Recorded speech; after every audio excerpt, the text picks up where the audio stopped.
looking at Ivor Stadium, filled up with the biggest crowd of the season for the renewal of the longest-standing rivalry in professional football. It's the Argos and Ticats, 124 years in the making.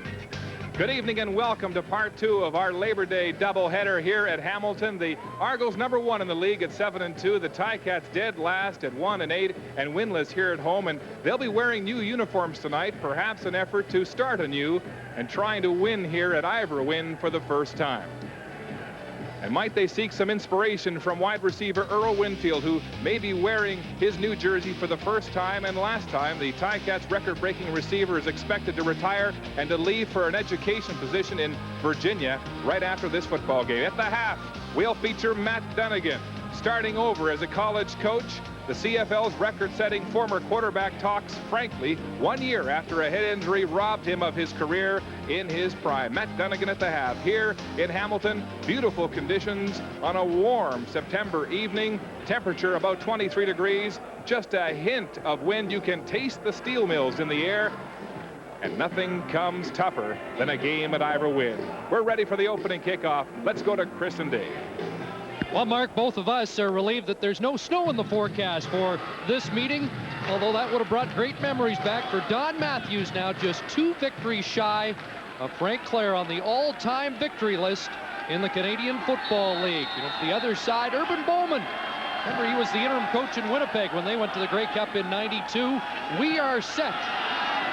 And this is Willie Brown, the newcomer, playing his first game, and Brown lowers the shoulder.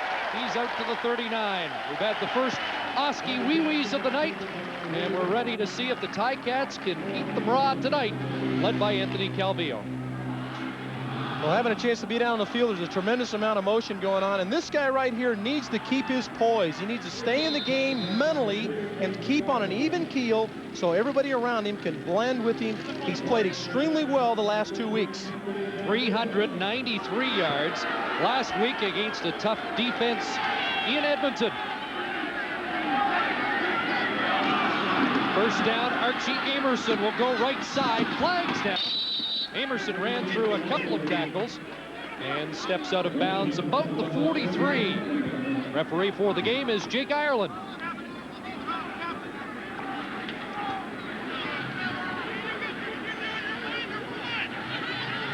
Third of 4 meetings between these two teams. Offside the call against the Tiger Cats. Well, this offensive line is Val St. Germain has taken the place of Jude St. John, who had a knee injury a couple of weeks ago, and he can play both guard and tackle. That's why he slid to the tackle spot. And of course, we talked about Earl Winfield. He's an emotional leader as well as a great player. Had a super week last week, 2 touchdown catches. And there is extra emotion tonight because it looks like this will in all likelihood be the final game of Earl Winfield's outstanding career. First down over, 1st and 15, and then a flat complete, and that's Amerson out of the backfield with the catch, and he's up to the 39-yard line. He gets the 5 back after the flag. Well, this Toronto defense is based by a great group up front. Rob Waldrop is having an all-pro year again this year. Mike O'Shea received tremendous boos when he was announced here tonight, and of course Charles Anthony coming back. He was part of those Baltimore teams that played in back-to-back Grey Cups. Well, the reaction didn't bother O'Shea last time here. 8 tackles and a sack. It's 2nd and 10, and Calvillo checking off at the line of scrimmage. Calvillo steps up underneath. There's Winfield, and he could go a long way. Winfield tracked down by Adrian Smith, who did a nice job of cutting Winfield off at the pass. Nevertheless, the veteran has a 21-yard gain. Well, I really feel it's important for Hamilton to be positive on first down, and by that I mean keep themselves in conversion situations, short and medium, like 5 yards. They didn't do that on this series, but Calvillo's scrambling ability and the heady play of Earl Winfield coming across to get open for him has extended this drive. Catch number 569 for Winfield, who came out of retirement to rejoin the Tiger Cats. More on his story as the game develops. Here's Amerson, and on the ground, taken down by Ken Benson. at the Argo 44, so Anthony Calvillo and the Tiger Cats looking sharp in the early going. Well, another one of the youngsters on this ball club, Archie Amerson, a rookie. He won the equivalent of the Heisman Trophy in Division I AA, the Walter Payton Award in college. He had 100 yards against his team last time they played. 7 yards on the pickup for Amerson. And now he sets his receiver to the left side on 2nd and 3. Lee Knight, the lone running back. And here is the option to Knight. And he'll put his head down and is dragged out of bounds. That should be a first down again. Ken Benson, the Argo tackler. Well, you always like to have the element of surprise in your offense, and I guarantee you I'm surprised that Lee Knight's on the end of an option play, but Lee powered through Benson there to get the first down because he hadn't established himself as a first down run there until he actually made contact with Benson. Argonauts with the #1 rated defense in the league, overshadowed by Flutie, Drummond, and Clemens, but this group may be as good as Don Matthews has ever assembled. Here's Calvillo, looked right, looked left, and he'll take Amerson, who's wide open. Archie Amerson down the sidelines. O'Shea takes him out at the 19. I'll tell you what, Dave, Calvillo had all day, and that hasn't happened a lot this year. Well, two positive plays come out of this. Two positive things come out of this as we see Archie Amerson still down. Can ill afford to lose that young man. Anthony Calvillo gets good protection, which is a positive for Hamilton, and he's patient. He drops the ball off to Archie Amerson, who I feel has a chance to maybe be the MVP of this ball club. He can do everything well. He runs the ball well, and he does this well. He checks down for Anthony Calvillo, and once he feels he's got daylight, he gets upfield. O'Shea taking him out at the sidelines. Amerson in the pinball category at 5'8", 175 pounds, and he's being helped off. Calvillo 3 for 3 to start proceedings tonight, 46 yards. And Willie Brown will check in, and Brown was expected to see a lot of work tonight. It's his first CFL game, and Urban Bowman gave you the impression yesterday that he thinks Willie Brown's something special. Yeah, he was really excited. His eyes lit up when he had a chance to talk about Willie. He says he's real versatile, more of a halfback type, but he's going to play a little fullback tonight also. Sets up as a receiver. He's #7. First down from the Argo 19. Winfield, and off his fingertips, incomplete. Donald Smith watching Earl Winfield. Well, this is a situation where you need to keep the ball down. Anthony Calvillo airmails this one a little bit. As a receiver coming in at you, you need to throw it right at the numbers. That's a tough catch for a receiver coming back to the football and have it go up high. They got to climb the ladder, try to make the catch. That's a tall receiver in Winfield at 6 feet, but that was a little too tall for him. So 2nd and 10. Hamilton in Argo territory.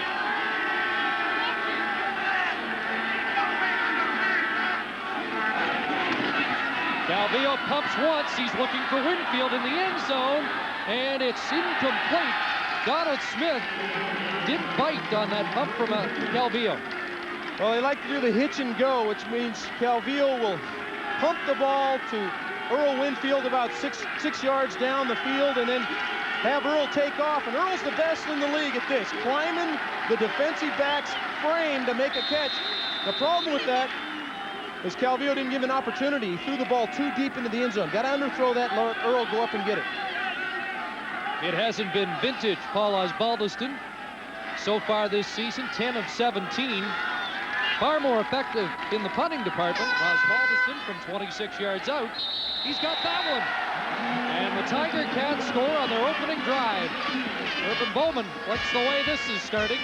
It's 3-0 for the Hamilton Tiger Cats early.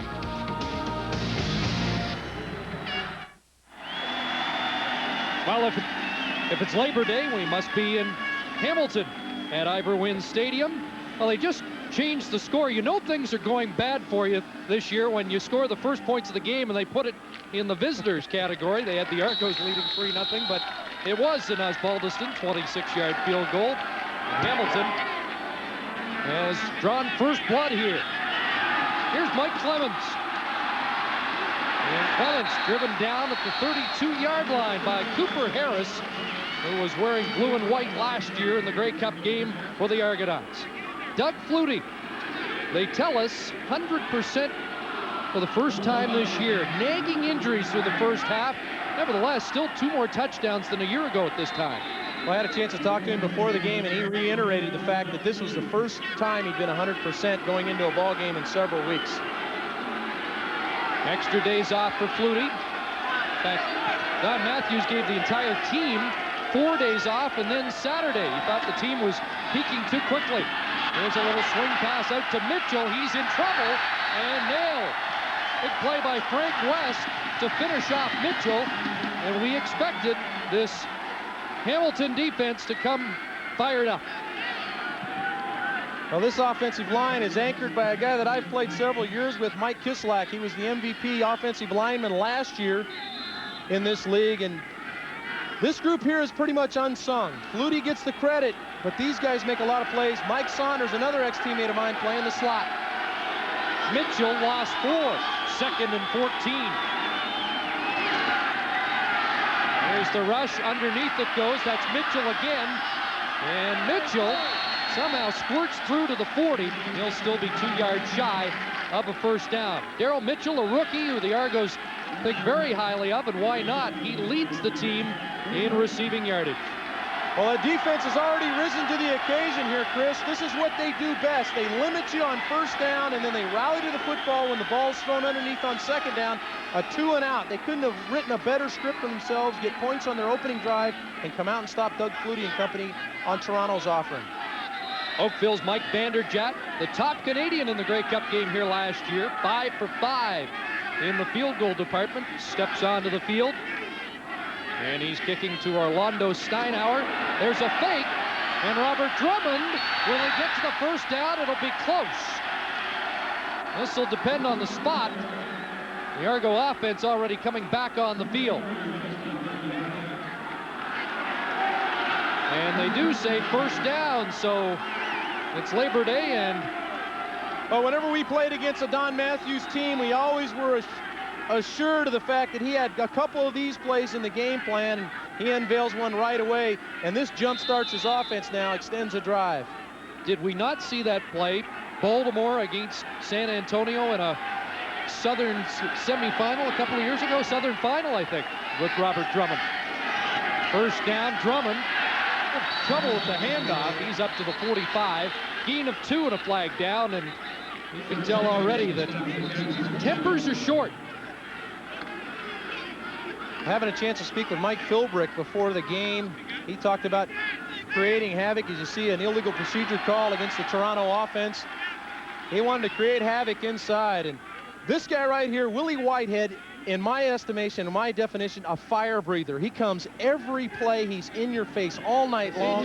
Tremendous player. Calvin Tiggle anchors this defense. Pretty good linebackers, can all run. Calvin is the guy that calls the defenses.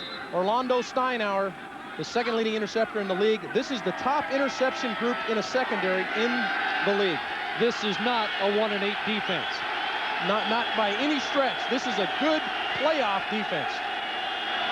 They're in the top 2 and 8 of 25 defensive categories. 2nd and 8. Here comes the rush. Flutie got it to Clemens, incomplete. He wasn't going to get anywhere near the first down anyway. Good coverage by Gerald Vaughn. And the fans on their feet early here to salute a fired-up Tiger Cat D.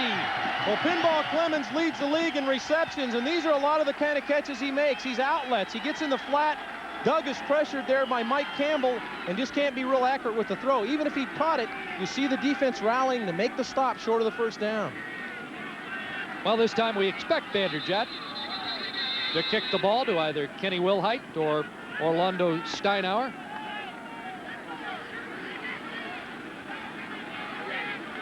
Previous 2 meetings between these 2 teams, close games. Argonauts winning 20-15 in week number 2. Antonio Bonner with a interception on the final play. And in week 4, it was 27-20. Robert Drummond with a touchdown in the final minute. And then Mike Cauley was sacked on the Argos 16 on the final play of the game. So they've gone down to the wire. They really have. Herb Bowman is stressed, going out and having a good time. And you could tell by talking to him, he's having fun himself.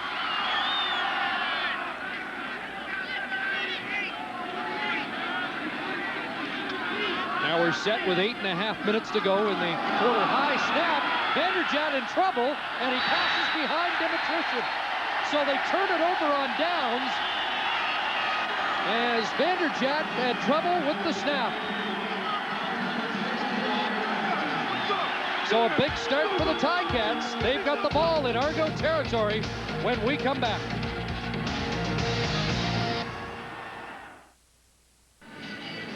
Kenny Avrere, he came to Herb Bowman and said, hey, I think I can block a punt for us this week, and he almost gets there. He certainly creates this turnover. Watch Avrere get through, eats up 2 blockers, and now there's several guys clean, including Justin Ring and Donovan Osborne, or Donovan Wright, and the incompletion forces a great turnover here. Once again, Calvillo changing the play at the line of scrimmage. Here's the pass to Ashante Smith. He's hammered, but makes the catch in front of Adrian Smith. And the ball will be spotted at the 38 of Toronto. You think Calvillo's seeing something he didn't expect? No, I think Calvillo's doing a good job. Ashante Smith adjusts this route, hooks up underneath coverage.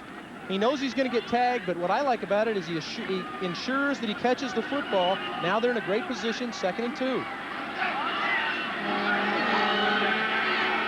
Knight the lone setback.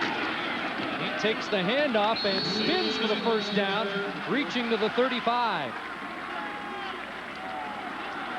Boy, I remember 1991. The Ticats hadn't won a game. The Argos were on the way to the Grey Cup victory. And on Labor Day, a strange thing happened. Hamilton won their first game of the year, and they won it convincingly, 48-24.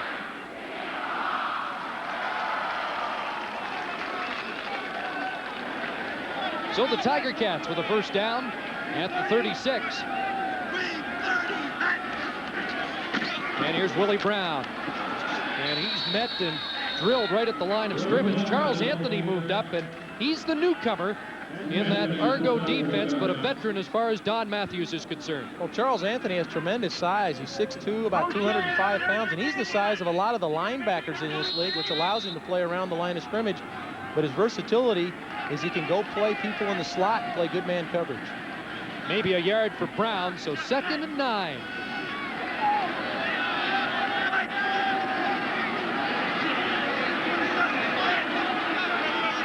Calvillo moves up under center. Under pressure. Gets it off to Knight, and he's submarine. Nice play by Adrian Smith. And that will be well short of the first down. Yeah, but that's a good decision by Anthony Calvillo. They bluffed like they were going to come after him. They brought 3, dropped 9 into coverage. There wasn't anything happening downfield. Anthony looked for a lane to run, dropped it off to Lee Knight. Lee Knight, a veteran, set down for his quarterback, found an open area. Although they only picked up about 3 yards, they ensure themselves an opportunity of a field goal. Lee Knight playing in his 172nd game today, and a guy who did some blocking for Dave Archer last year. Hey, he also caught a couple of touchdown passes for him. He had a big day, had a 3-touchdown game last year. Oz Balbuston's second attempt from the 38. And Oz misses this to the right side, and Clements will come out with it. Here's Pinball Clements, the all-purpose yardage leader, adding to his total. Finally tossed out of bounds at the Argo bench. Pinball, a proud papa for the 2nd time, as his wife gave birth to Raven Simone last Thursday, and our congratulations go out to them. His older daughter, Rachel, 3 years of age, in the crowd cheering her dad on tonight. If you want to talk about one of the class guys in all the league, Pinball Clemens, what a great guy to be around. He'd be a great teammate. He's a great ambassador for the league, just a super guy. 42 yards on the return of the missed field goal, and he's on pace for almost 4,000 yards all-purpose this season. Going to be 700 over his record. There's a pass completed up at the 36-yard line. That's Paul Mazzotti, the veteran from Stony Creek, but a flag is down. Mazzotti was telling me yesterday that he almost signed with the Hamilton Tiger Cats, at least considered the option of coming to Hamilton, the team he grew up cheering for. Procedure, Toronto number 32, repeat first down. Mike Saunders called for procedure, and that negates the Masadi catch. Well, he evidently has a shorter drive to come here to Ivor Wynn than he does to go to the Sky Dome. From what I was talking to some of his teammates, it's easier for him to come here. I think he felt there was a shorter drive to the Grey Cup game from Toronto. Yeah. 5:05 to go. First quarter, 3-0 Hamilton, and Flutie swings it out. Here's big Robert Drummond, and he lunges for the 30-yard line. It's back to the original line of scrimmage. Well, Robert Drummond or Mike Pringle, take your pick. A couple of outstanding players. Pringle, the leading rusher. We saw him at his best on Saturday night. Doug Flutie has just passed Tobin Rote on the all-time pass completion list for Toronto. And a lot of the passes this year have been going inside to Robert Drummond.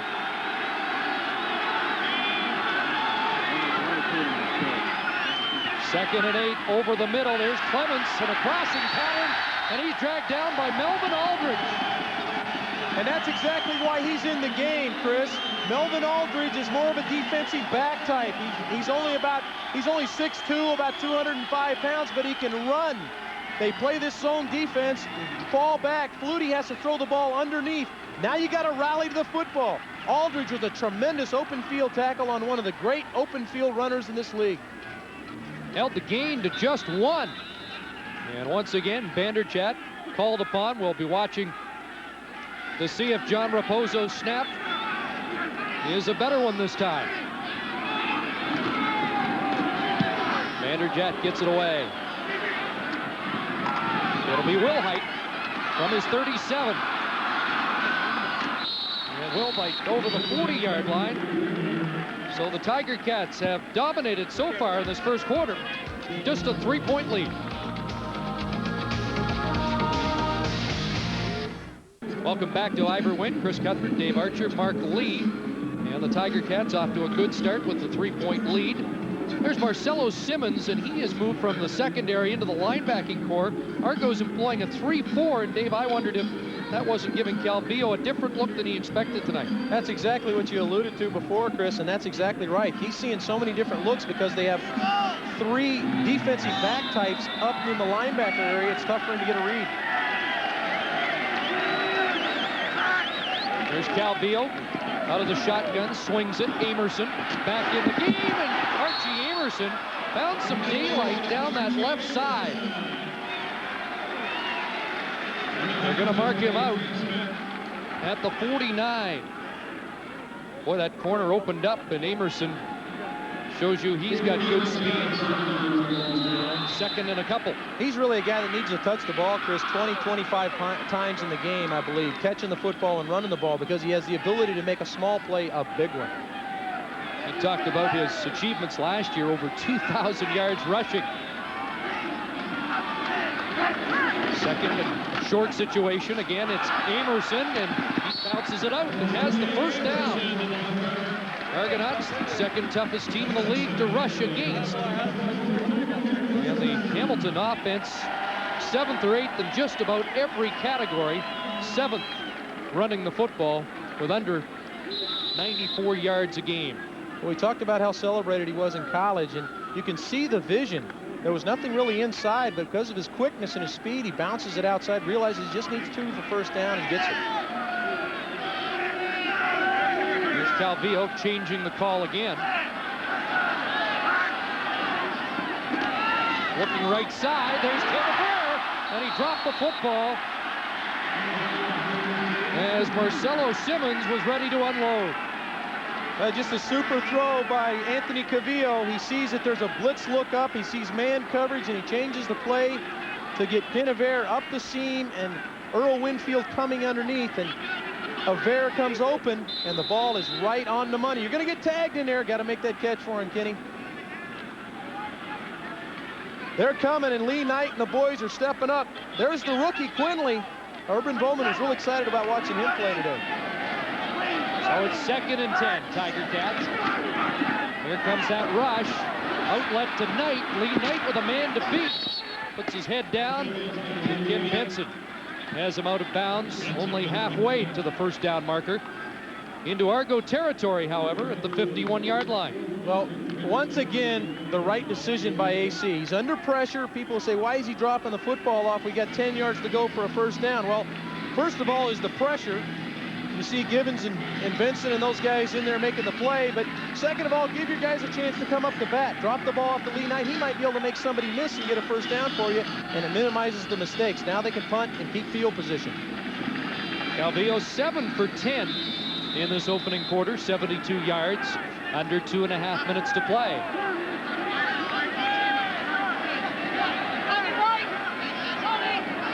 Paul Osbaldiston, third in the CFL in punting, 45.2 yards. Clements from his 15. Pinball swings wide, flag down. And Pinball's going down. Looked like Adrian Smith may have delivered a clip to try and spring Pinball after the 37-yard Osbaldiston punt. Yeah, Adrian's arguing this call, but he's certainly going to get called. The cornerback for the Toronto Argonauts has a clean block in the back.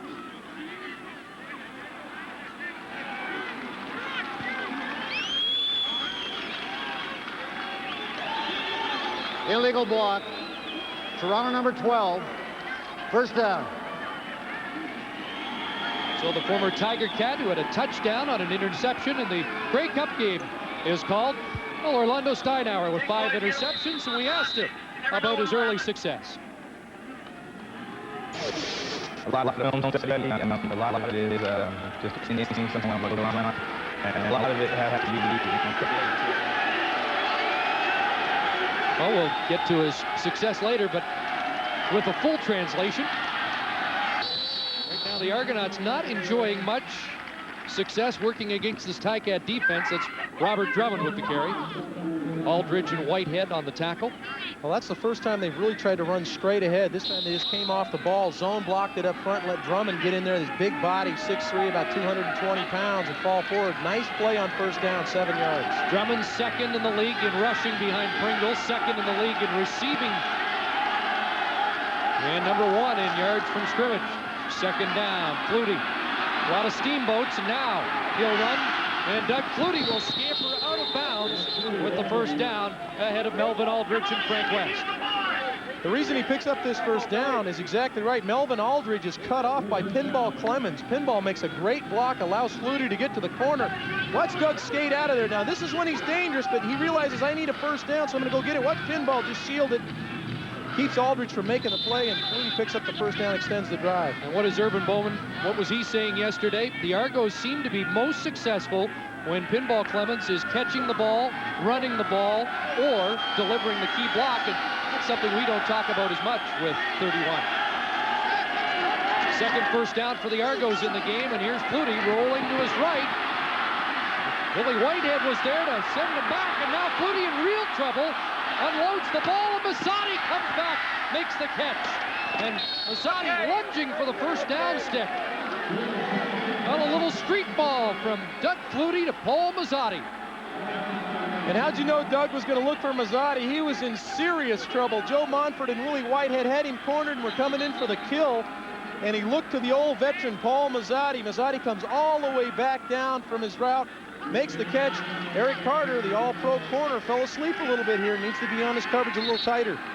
Dave, this is a scramble we might not have seen earlier this season because of the nagging hamstring and foot injuries that Flutie had. Spent the 4 days off playing basketball, just to let everybody know that he was feeling better again and is confident he'll have a better second half. Drummond, left side, has a couple to the 32 as the seconds tick away in this opening quarter. And that's a first down for Robert Drummond. Second leading rusher in the league, Robert Drummond, 6 yards a carry. That's the stat that it's glaring. Talked to Mike Pringle last Saturday when we did that ball game. Pringle said he wanted to try to distance himself from Drummond because he knows Drummond has the ability to put up a big day. First down should be the final play of the opening quarter. And Flutie guns it out left side. Mitchell up to the 40-yard line. that is the final play. Mitchell with a pickup of 8 to close out the first quarter, with the hometown Cats up by a field goal.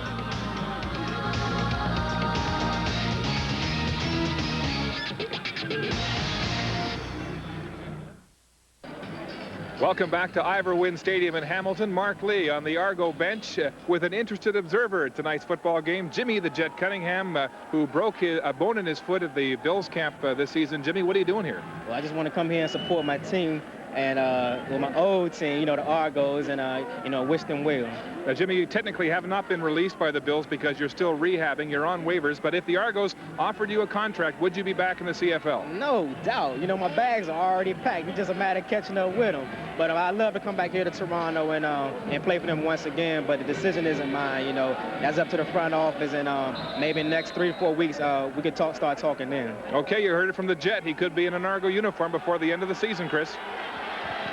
Don Matthews would, I think, like to see that, but they have not made any real commitment to a decision.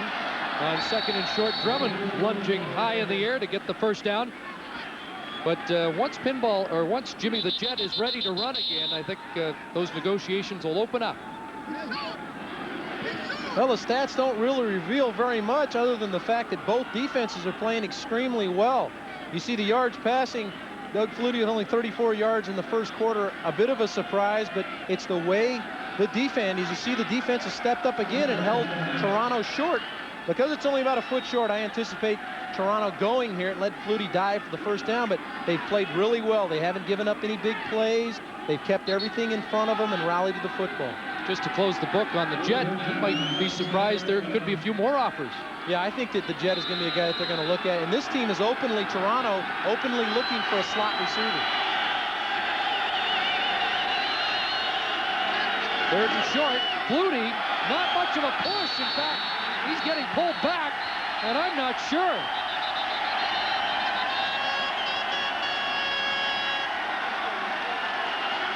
Joe Romolo was pulling Flutie back after he was stood up. Get out of Scarborough. Urban Bowman said, we're going to do some things that'll surprise you for a 1-8 team.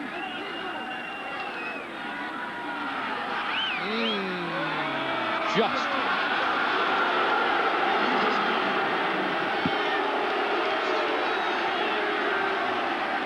So they stay alive. But another indication that the Ticats team with the chin straps done up today. Well, they've always been a good team in short yardage, and here you see them hunkered down. It's about getting lower than the other team. You see Campbell, Willie Whitehead, Phil Brick all in there, and I think Doug got a pretty generous spot there. I think the defense stood up there a little bit.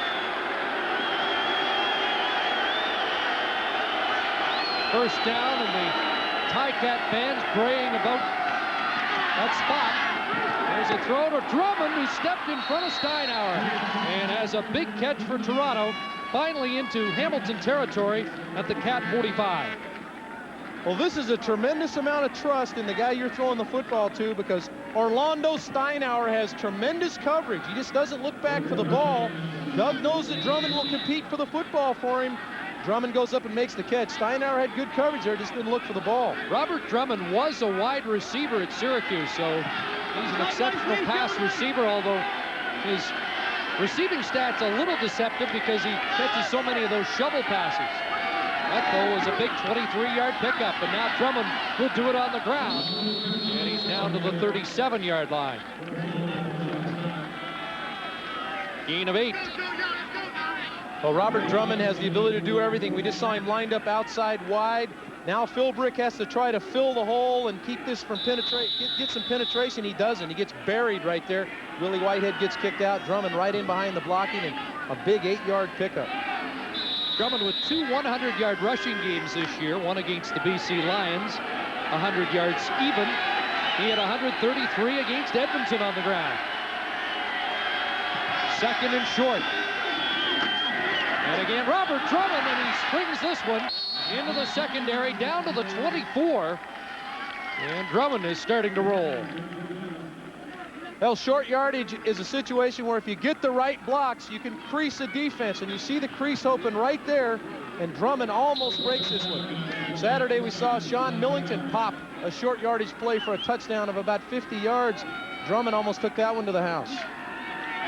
And he is quite familiar with the end zones here. He had 4 touchdowns in a game last year at Ivor Wynne Stadium. First down, Flutie with time. Has Mazzotti down to the 16-yard line. Steinhauer on the tackle. I was amazed yesterday when Mazzotti said he caught 3 balls last week that aren't even in the playbook. They just kind of drew them up on the sidelines. Well, this one looked drawn up on the sideline, too, because he and Saunders are about a foot from each other when he catches his pass. You see Mike Saunders standing right there. Believe me, folks, you don't want 2 receivers in the same area, but Doug has such a belief in Paul Mazzotti that he'll put the ball in there, and he knows Mazzotti's going to come back and catch it for him. That's a couple of catches for Mazzotti, who needed only 43 yards for 7,000 in his career. Another second and short situation, and Flutie fakes to Drummond, looks in the end zone, touchdown, Darrell Mitchell.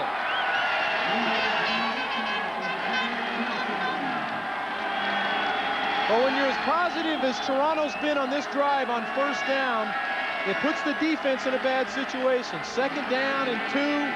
Here's an opportunity for Flutie to fake the ball. They've given the Drummond ball a couple of times up the middle. This time they fake it to him. They get on the corner, and Darrell Mitchell just splits the coverage, and a beautiful throw from Doug Flutie. Well, he seems to be getting better each week.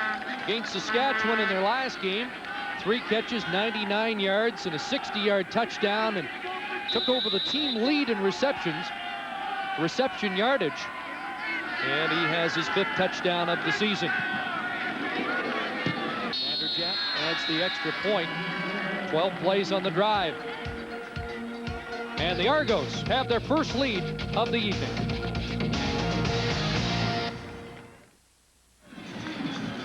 Well, there's the brain trust, the Toronto team. That's John Jenkins in the middle. Bill Bradley, the defensive coordinator, left. You see the GM, Eric Tillman, in the back, and Darrell Mitchell with the touchdown catch. These are the kind of drives that Flutie's going to have to make tonight. 12 plays, 103-yard drive, but that's what this defense will make him have to do, and he comes up with a big throw here. Watch Drummond suck the defense in, and then Flutie sticks the ball on Mitchell for the touch. Well, Matthews quite complimentary to his rookie slot back yesterday and said we're learning more about him and we'll be using him more. Aaron Ruffin with the kickoff return for the Hamilton Tiger Cats. Well, Urban Bowman took over for Don Southern a couple of weeks ago. The first thing he did, he said, was to call a veterans meeting. All the players, the core players who had played at least 5 years with the Tiger Cats. Only 6 guys showed up, so he changed his mind. He thought, well, we better get all the guys that have been here for at least 3 years just so they could have a quorum. Yeah, everybody that's been critical of this team doesn't realize that if you remove 4 veterans from this team, they only average 2 years of experience across the starting group of the 24 players remaining. Calvillo starts it from his 27. Down 7-3, looks for Winfield, and Donald Smith on the veteran receiver. Should finish the Winfield story. He has a job as a physical education instructor at a military base that starts tomorrow. And so he agreed to come out of retirement for 6 weeks. Has offered his services as a weekend player, but neither Urban Bowman, Anthony Calvillo, or Dave Archer thinks that's a good idea. No, I think that would be very difficult on his teammates and especially his quarterback to try to get something going with him. As good as Winfield has been, and he's been great in 11 years. 2nd and 5. Calvillo has Knight, and Lee Knight to the 40 has a first down. Well, everybody that's seen Anthony Calvillo play knows he has the skills to get it done, but sometimes he wants to push the ball up the field. You saw him hedge. Watch him here. He's going to hedge like he's going to gun it up the field, and then he thinks, wait a minute.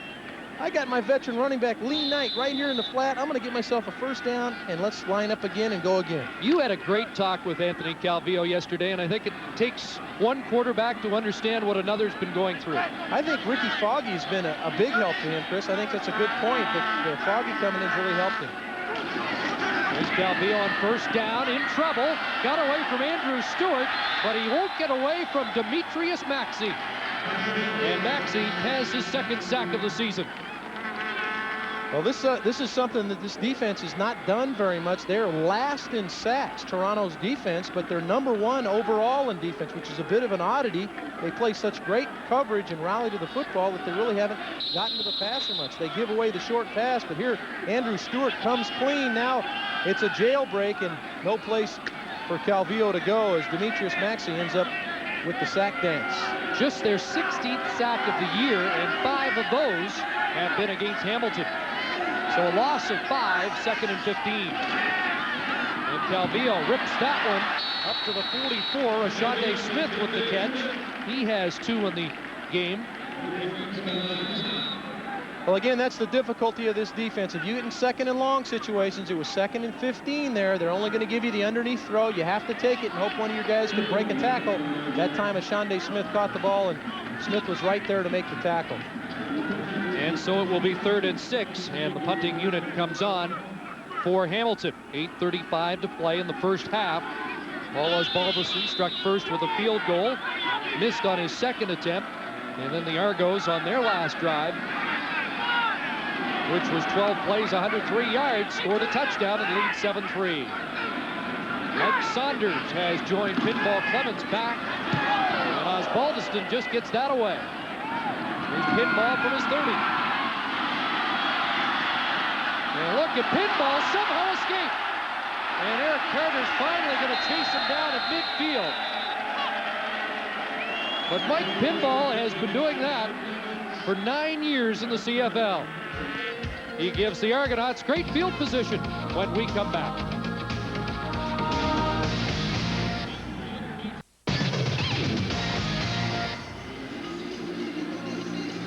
Well, Pinball Clemens is one of these guys that makes so much happen when he has the football and when he doesn't. He had the football on that punt return. He made tremendous moves. Watch this. Not much that needs to be said. This is why he's called the Pinball. Makes a lot of people miss, Chris, just bouncing around in there. And that's why he averages 222 yards a game. Here's Flutie looking deep and wide open is Mitchell, and he will score. 2 consecutive Flutie to Mitchell passes for touchdowns, and the Argonauts, with a 55-yard strike, open up a 13-3 lead. Larry Carter and Gerald Vaughn are having a very heart-to-heart conversation right now because Carter's the corner, Vaughn's the halfback, and somebody didn't get back into their deep third zone. And if you do that with a veteran quarterback that's thrown for as many yards as Doug Flutie has, you can see there's the both guys. There's Carter and Vaughn. One of them was supposed to be back, and that's pitch and catch for Doug Flutie. And Darryl Mitchell's got his 2nd touchdown of the night. They call him Mookie. In fact, they've got a formation now in the playbook, the Mookie formation for the rookie. I don't know if that was scored off the rookie formation, but the play sure worked, didn't it? Yeah, Darryl Mitchell. This is Darryl Mitchell right here. Go ahead and roll it, guys. And here he comes. He's gonna. So you see both the corner and the halfback squat on the play. Well, there's nobody back there. And Doug sees that as well as anybody in this league. And you can't do that against this offense. If you give them big plays, this thing will get out of hand quickly. And so Flutie, with 2 touchdown passes on the night, has 21 this season. And after a sluggish start, doesn't usually take Flutie that long to figure something out. Well, this defense, their game plan had to be coming in. We're going to limit his opportunities to make big plays, make him put together long drives. He's only put together 1 big long drive in this game. Subsequently, the score was 7-3. Give him a couple of big plays like that. You got to realize your offense isn't generating the kind of offense you'd like. They're only averaging about 19 points a game. You need to minimize the big plays, keep yourself in the ball game. Aaron Ruffin drops deep. 7:40 remaining in the first half. And at the early edge, the Ticats find themselves down, and Ruffin trying to give his offense good field position. And good run up to the 35-yard line. Well, we have happy news to report from Calgary. Derek Beattie, who was injured and taken off on a stretcher by ambulance from the opening game of our doubleheader, has been released from hospital and is returning to Edmonton with the team tonight. So that's a big relief and good news to pass on. Yeah, let's applaud the people that took care of that operation too. All the medical staff and the trainers from both teams that handled that so well.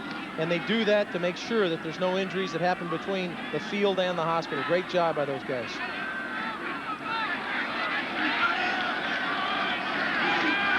Ticats go to work on offense. They fake to Amerson. Calvillo ducked under one, but Maxey's all over him again, and Demetrius Maxey has his, or check that, Andrew Stewart has the sack. Well, this offensive front needs to step up now, and they need to protect, because this time Anthony Calvillo has a receiver open down the field deep, and this is where Calvillo wants to load it up. He sees him, but he just doesn't have a chance to load it up, and Andrew Stewart, who's forced one sack into Demetrius Maxey, this time gets his own. And he has 3 on the year. Argos had 4 sacks in the last meeting between these two teams. Second down, Calvillo, and is it the completion? Adrian Smith was in coverage and said the ball wasn't caught, but Ashonde Smith gets the catch. It won't matter. At the 37-yard line, he's going to be well short of a first down. Well, this is going to be a broken record, Chris, but you cannot make mistakes on first down against this Toronto defense, because they fall off into what I call a blanket zone. They drop 8 and 9 people back. You just can't get the football up the field. You got to throw it underneath, and they're going to rally and make the tackle. This will be an all-day deal unless they're positive on first down. So Osbaldiston gets set to kick to pinball for the second time in the last couple of minutes. Remember what pinball did last time he put his hands on the ball. Good kick by Osbaldiston, driving Clements back to his 21, and he's dropped there. Good coverage by Cooper Harris, the former Argo, after a 50-yard punt by Osbaldiston. 6:05 to go, first half in Hamilton. 14-3 Toronto. Welcome back to our Labor Day doubleheader from Hamilton, and we'd like to at this time welcome our viewers to join us on our new CFL on CBC internet site. You can get some coaching tips, join the chat line with some of our commentators, even send some of your comments to our broadcast. There's the address, and there's an Argo, a friendly Argo here at Ivor Wynn. You might even get to see some of Dave Archer's favorite Southern cooking tips. How about chicken fried steak and gravy, mashed potatoes and gravy and red beans? Got a cookbook going we don't know about? Well, Mark must have visited the same restaurant I went to down in San Antonio, because boy, can they fry up that chicken fried steak. And I do have a couple recipes for that one. Joe Montford looked a little hungry on this pursuit to quarterback Doug Flutie. That's a super job by the defense. Montford comes in, pressures Willie Whitehead from the backside, and great coverage by the linebackers for the Hamilton defense. That's only the second incompletion tossed by Flutie, who has 137 yards and a pair of touchdowns. 2nd and 10. There's Whitehead trying to track him down. A completion in front of the Hamilton bench, but that'll be short of the first down. At the 36, Mike Saunders with the catch. These two defenses are a mirror image of one another, Chris. If they limit the offensive production on first down, they fall into a zone, and it's very difficult to get the ball downfield. That's exactly what Hamilton wants to do, make Flutie throw in the ball underneath, rally to the football, and get to it. That's why both of these defenses have been so tough all season long. There's our perch at Ivor Wynn. Just one last note on the internet. The first hit on our internet site, believe it or not, came from an old Baltimore Stallion fan. And, you know, that doesn't surprise me a bit. I had a chance to play Memorial Stadium a couple times, and I don't think they had less than 30 every time he played there. Vanderjagt to punt with 5:05 left first half. Here's Steinauer. And Steinauer can't get loose at the 35-yard line. 47-yard Vanderjagt punt and a 5-yard return. Well, there's Lee Knight. I mentioned that game back in 1991. A 48-24 win by the Tiger Cats, their first victory of the season, and Lee Knight was terrific in that game. Lee said this was the first game he ever started at fullback. And you can see why as he runs through people. And watch, here comes Donovan Osborne, or keep calling Donovan Wright, one of his teammates that now is part of this team. I don't want to call him Donovan Osborne. I don't know, but we almost called Lee Franco Harris there. That was a great run. He lit up when we talked to him about that play. There's Ricky Foggy into the game, and he throws his first pass against his old teammates incomplete. So Ricky Foggy's in. This is not a major surprise. Urban Bowman talked about giving the veteran a look, and the Argo defense a different look tonight. Well, Ricky was really excited to play a couple of weeks ago against Montreal in his first game back from the Arena League. I talked to him before the ball game, and he was hoping to get some time tonight. He was hoping to be in a situation where he could still make an impact on the game. He's in, and he can definitely make an impact here. Calvillo will watch, but he will be back in before the night is done, unless Foggy really lights it up. 2nd and 10. Here comes the rush. Ricky is elusive, and that one is dropped off the fingertips of Archie Amerson. Now, the strengths of Ricky Foggy are that he's a veteran quarterback, and he has the ability to move. First play was a bad play. 2nd and 10. This time, you're going to see his ability to make some people miss. Here comes Reggie Gibbons, runs right by him, and now here's a super throw, puts it right on Archie Amerson, and the young kid's got to make that catch for him. So it's 3rd down, and the Tiger Cats unable to get anything going. And you look back to their first 2 possessions, they get a field goal, and then they got into field goal range again, did not get any points, but their inability to score when they're down in the opposition's territory like that has haunted them all season long. Clements letting this one bounce, and is drilled to the turf at the 44 with 3:43 to go. Donovan Wright happened to be on the tackle. There he is. AC watching on the sidelines. Nothing wrong with those numbers, and I think we should make it clear Urban Bowman has not pulled him. And what I like to see about Anthony Calvillo is that he's up on the sidelines and he's very much involved with what's going on. And I guarantee you, Urban Bowman and Don Blackwell, the offensive coordinator, have talked to him and let him know that they're not yanking him out of the game. They're just going to give him a chance to watch a series or 2 from the sideline. Calvillo said a turning point for him this year was when he was pulled in Montreal a few weeks ago after a dreadful start, but when they went back to him in the 2nd half. There's Drummond at the 49-yard line, and he has 5 to 6 yards. Mike Philbrick, whose dad also played for the Tiger Cats, with the tackle. Well, one thing that begins to happen, if you go 2 and out on offense, that means your defense has to play a lot of the time. This is a big offensive line that's in front of Doug Flutie and Robert Drummond on the Toronto side of the ball, and they can begin to wear you down. So a big stop here from Hamilton. Hamilton's offense is going to have to come on and make something happen, let this group rest. That's why the Hamilton defensive numbers are so amazing this year, as they've been on the field in some games 35 minutes.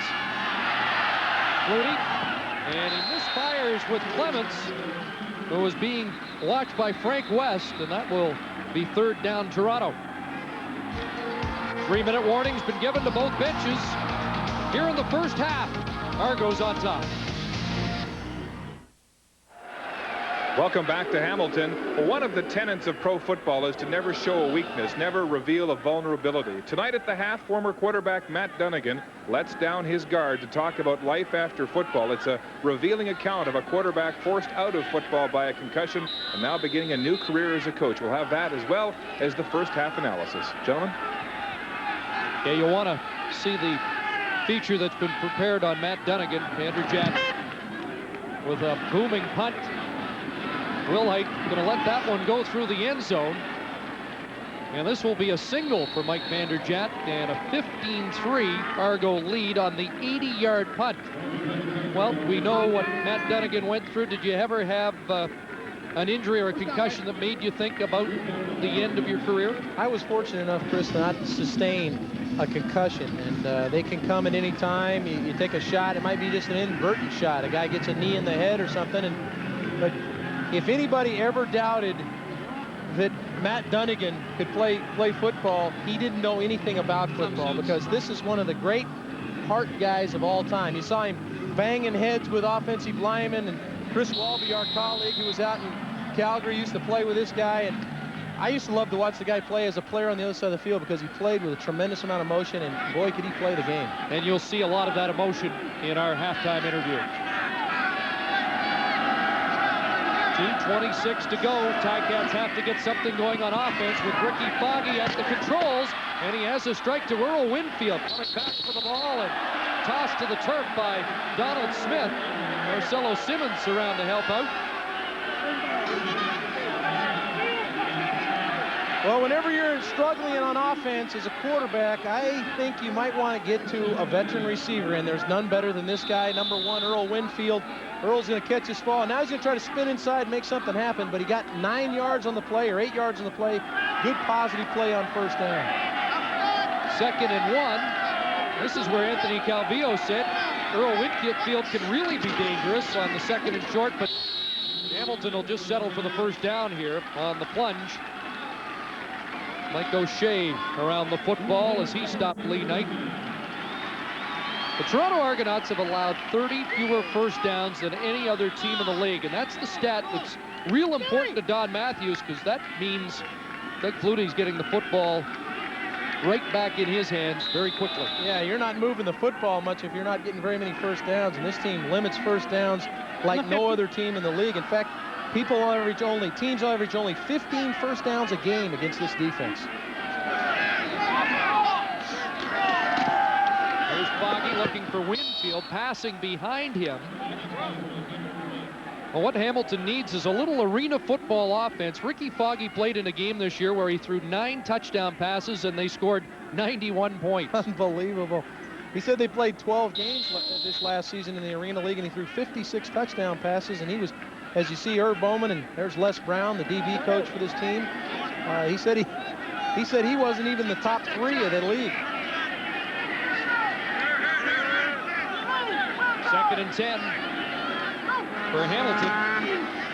Here comes the rush. They pick it up nicely. Winfield comes across, and Mike O'Shea nails his old teammate well short of the first down. Well, Earl's coming underneath the coverage, and again, everybody's dropping off, and if O'Shea's making the tackle on a wide receiver, that tells you that the linebackers are getting some depth. You see the linebackers dropping back. There's Benson. Here comes O'Shea up to make a nice, clean, solid tackle. So O'Shea and company do not allow back-to-back first downs, and Paul Osbaldiston returns for his 5th punt of the game. Hamilton Tiger Cats 1-8 at the midway point, and they still have not won a game here at Ivor Wynne this year.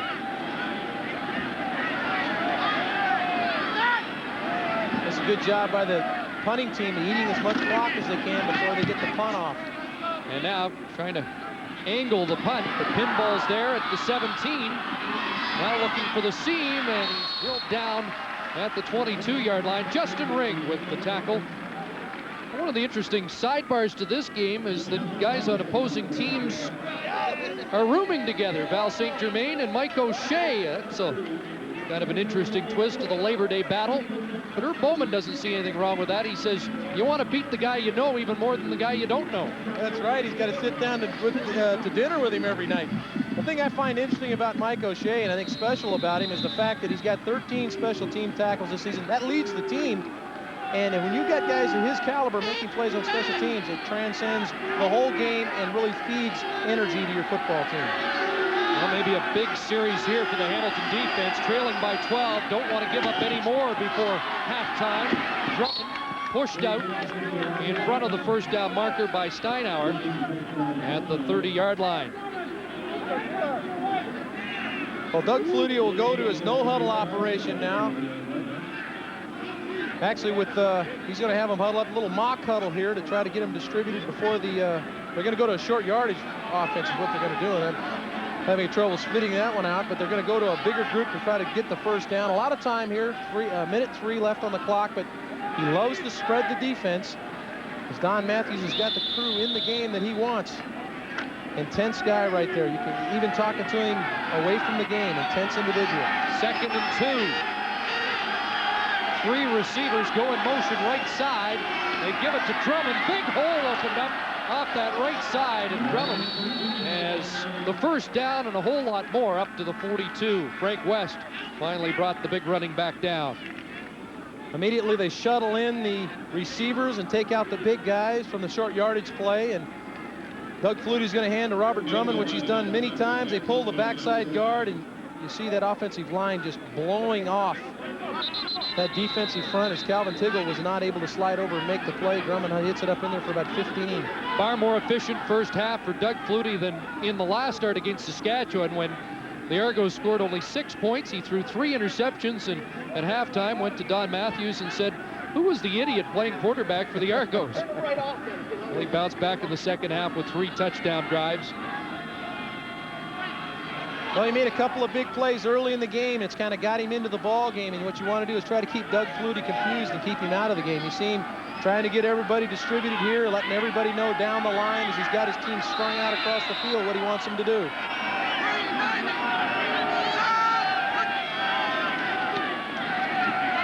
Using the whole field and finding Daryl Mitchell underneath.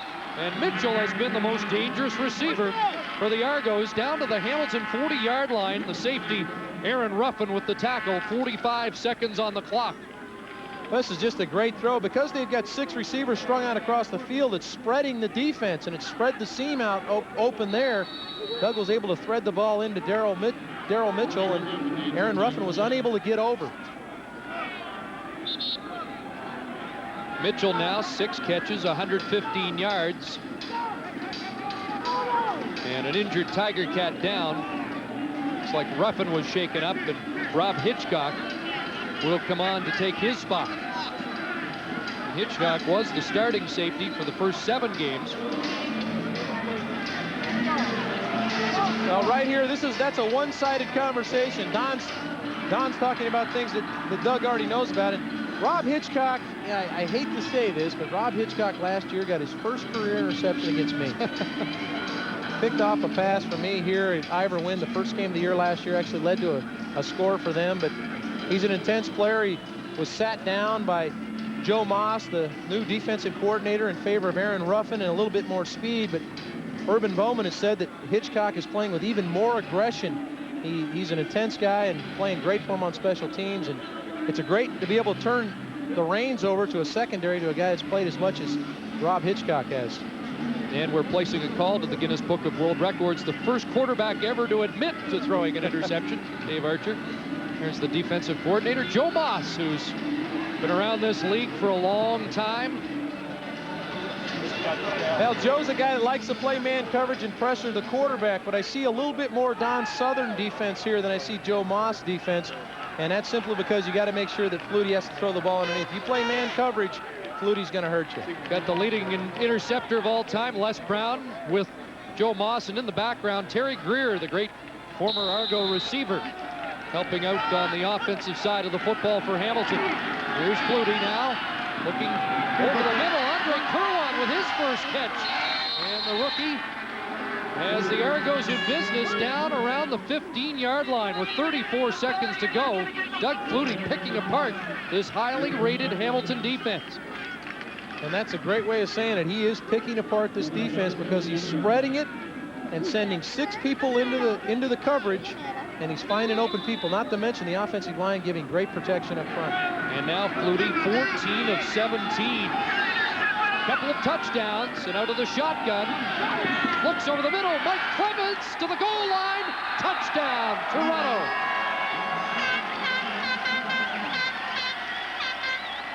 Well, a lot of times when you get down in the scoring zone, your attitude changes on defense. Can't play off, want to put some pressure on the quarterback. That's exactly what happens here. The pressure does not get to Flutie. Pinball Clemens runs a crossing route underneath, got a little rub. Not many people can run with Pinball when he catches the football and he powers it in. He's got a ball for Raven Simone. And a touchdown for the Argos of 17 yards. Well, you see Doug's eyes immediately goes to Pinball as soon as he sees man coverage. Frank West is not close enough to make the play, and Meldon Aldridge and Eric Carter get there a little too late, but we talked about man coverage. Doug immediately finds Pinball Clemens. Came into the game with 63 catches last year, led the CFL with 116. And Clemens into the end zone via the pass for the 5th time this year. And after that, buddy. Awesome. I love you. great start by the Ticats. It's been all Don Matthews and the Toronto Argonauts. Well, we talked about this guy being a good guy and a community guy. There's not many guys that catch a touchdown pass. Girl, Raven, just born on Thursday. He'll go over and talk to everybody in the crowd as he tributes it to his new little girl back home. And that'll be a good one to show her when she's old enough to understand what's going on. 5 plays, 88 yards, 47 seconds. That's a fairly impressive 2-minute drill. That's a super 2-minute drill. Man. 22-3. We call him Mookie. So everybody out there watching the 8-7, Mookie is his name. There's the Mookie formation. And Rachel, that's my 3-year-old. Love you. Dave, you take the rest of the night off. We'll just leave it to Really, Pinball's end. Pinball's doing a heck of a job down there. But how about a guy catches the touchdown pass and then goes in and starts pubbing one of his teammates? That right there will indicate what kind of guy Pinball Clemens is.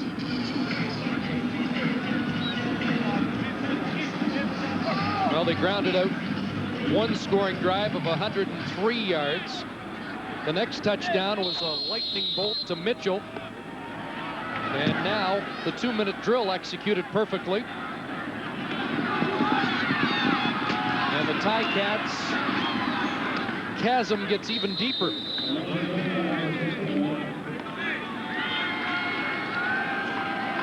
Well, this Hamilton team has gotten pushed around here in the second quarter. 2 long drives, and of course the touchdown catch for Clemens on the last drive. What you'd like to see in that plays category is about 10 or 12 plays. That's what they made him go in the 103-yard drive. This time Flutie strikes in 47 seconds. That's not what that defense wants to do. They want to string out the drive, make them put a lot of plays together. Kinnever comes over and gets in the face of Mike O'Shea. 2 ex-teammates right there. Doesn't matter on Labor Day whether they played together before or not. Here's Foggy airing it out. Winfield jump ball, can't bring it down, and Lester Smith has the pick. They'll spot Smith at the Argo 47, and the Argonaut safety has his 2nd interception of the season. Well, you got to credit Donald Smith here because he goes up with Earl Winfield. This is a good matchup because Earl Winfield's is 6 feet, 180 pounds, and Smith 6 feet, 190. So this is a classic matchup right here. Earl, tough time to go up over a guy that's the same size, and he rips it out of there. You see the left hand rip it out of there, and Lester Smith there for the tip drill. They have 2 Smiths on the corner and a Smith at safety, and the Argos call it their Bermuda Triangle. They say receivers and balls get lost when they get in that vicinity of the field. I'll tell you what, that ball was caught before Donald Smith ripped it out of there, and Lester came over and made a nice play. Surprisingly, the Argos, you talked about sacks, low totals. They're 7th in the league in takeaways, the highest rated defense in the league, but they have not stolen the ball a lot this year. Flutie gets his hands on it with a couple of seconds to go, and they'll just hand it off to Robert Drummond, and that will do it for the first half. So Hamilton, a promising start. Urban Bowman had 5 to 7 good minutes, and then the defending Grey Cup champions took over on their turf. Well, Don Matthews has to be pleased with the way the team responded. After struggling early in the game, they put everything together. Doug working on all cylinders, and the defense playing as strong as ever. Flutie 15 of 18, 218 yards, 3 touchdowns, and the Argos lead at the half.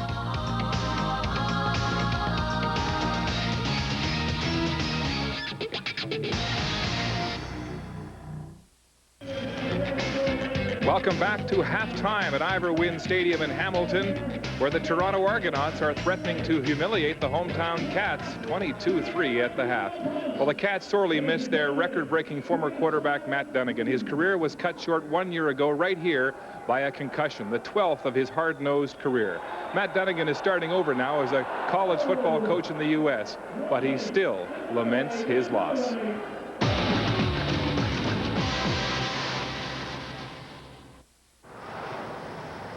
This is Valdosta State University. home of one of the top Division II football programs in the U.S. Nestled in quiet small-town Valdosta, Georgia, this is where Matt Dunnigan has come to start a new career in football. He's a coach now, offering the skills he can no longer use himself. Squeeze him, squeeze him, squeeze him. As a player, you try to do what you could as a leader, but for the most part, you were concerned and looking inward and making sure you're ready. And as a coach, your accountability is to all those people and all those, you know, the entire team. Go, 358, search. If I was going to get involved in coaching, this is where I needed to do it, because being involved with, you know, your best friend as your head coach gives you a totally different learning environment than somebody else. He brings a professionalism with him that that you just don't find, and he's giving these kids the intricacies of really playing the game of football, and they respond to him. His leadership skills, his emotion that he brings, and his demand and command of being the best that you can be. Get there, Wendell, 697 split, check, release. Pew. Look at that over there. Look, two guys ran here. Check, zone, boom, right there. Get you the rock, you're scoring, man, you're in the paper. The kids are looking at you. You know, you're their mentor, and you do have, you know, just balls of clay in front of you that you're trying to mold day in, day out. And you got to be careful in what you do there and how you massage it, how you work that, how you approach those kids. I miss playing. I miss throwing touchdowns, calm plays, being in those pressure situations. But I'm going to get that on this end, too. Being in those pressure situations, knowing that you're affecting everybody with your preparation, it's going to be probably a little more intense, not as physical, and I don't miss that at all. I don't miss waking up, you know, feeling like I've just been hit by a truck. I don't miss that at all. Just successive blows to the head, you know, and, man, I had enough of that. You know, 3 is usually the limit. You know, I had 12. You get 6 a year, you know, you don't even talk about. The last time it happened to me, August 2nd in Hamilton, playing against BC there, when I got hit, I've been hit so many times in my career. When I got hit that last time, it's like I had a candle in my hand, and it just went, and it was like blown out. And I had never had that. I always had a burning desire, passion to play the game. When I got hit, something completely changed inside. Nobody needed to tell me that I was, oh, whatever.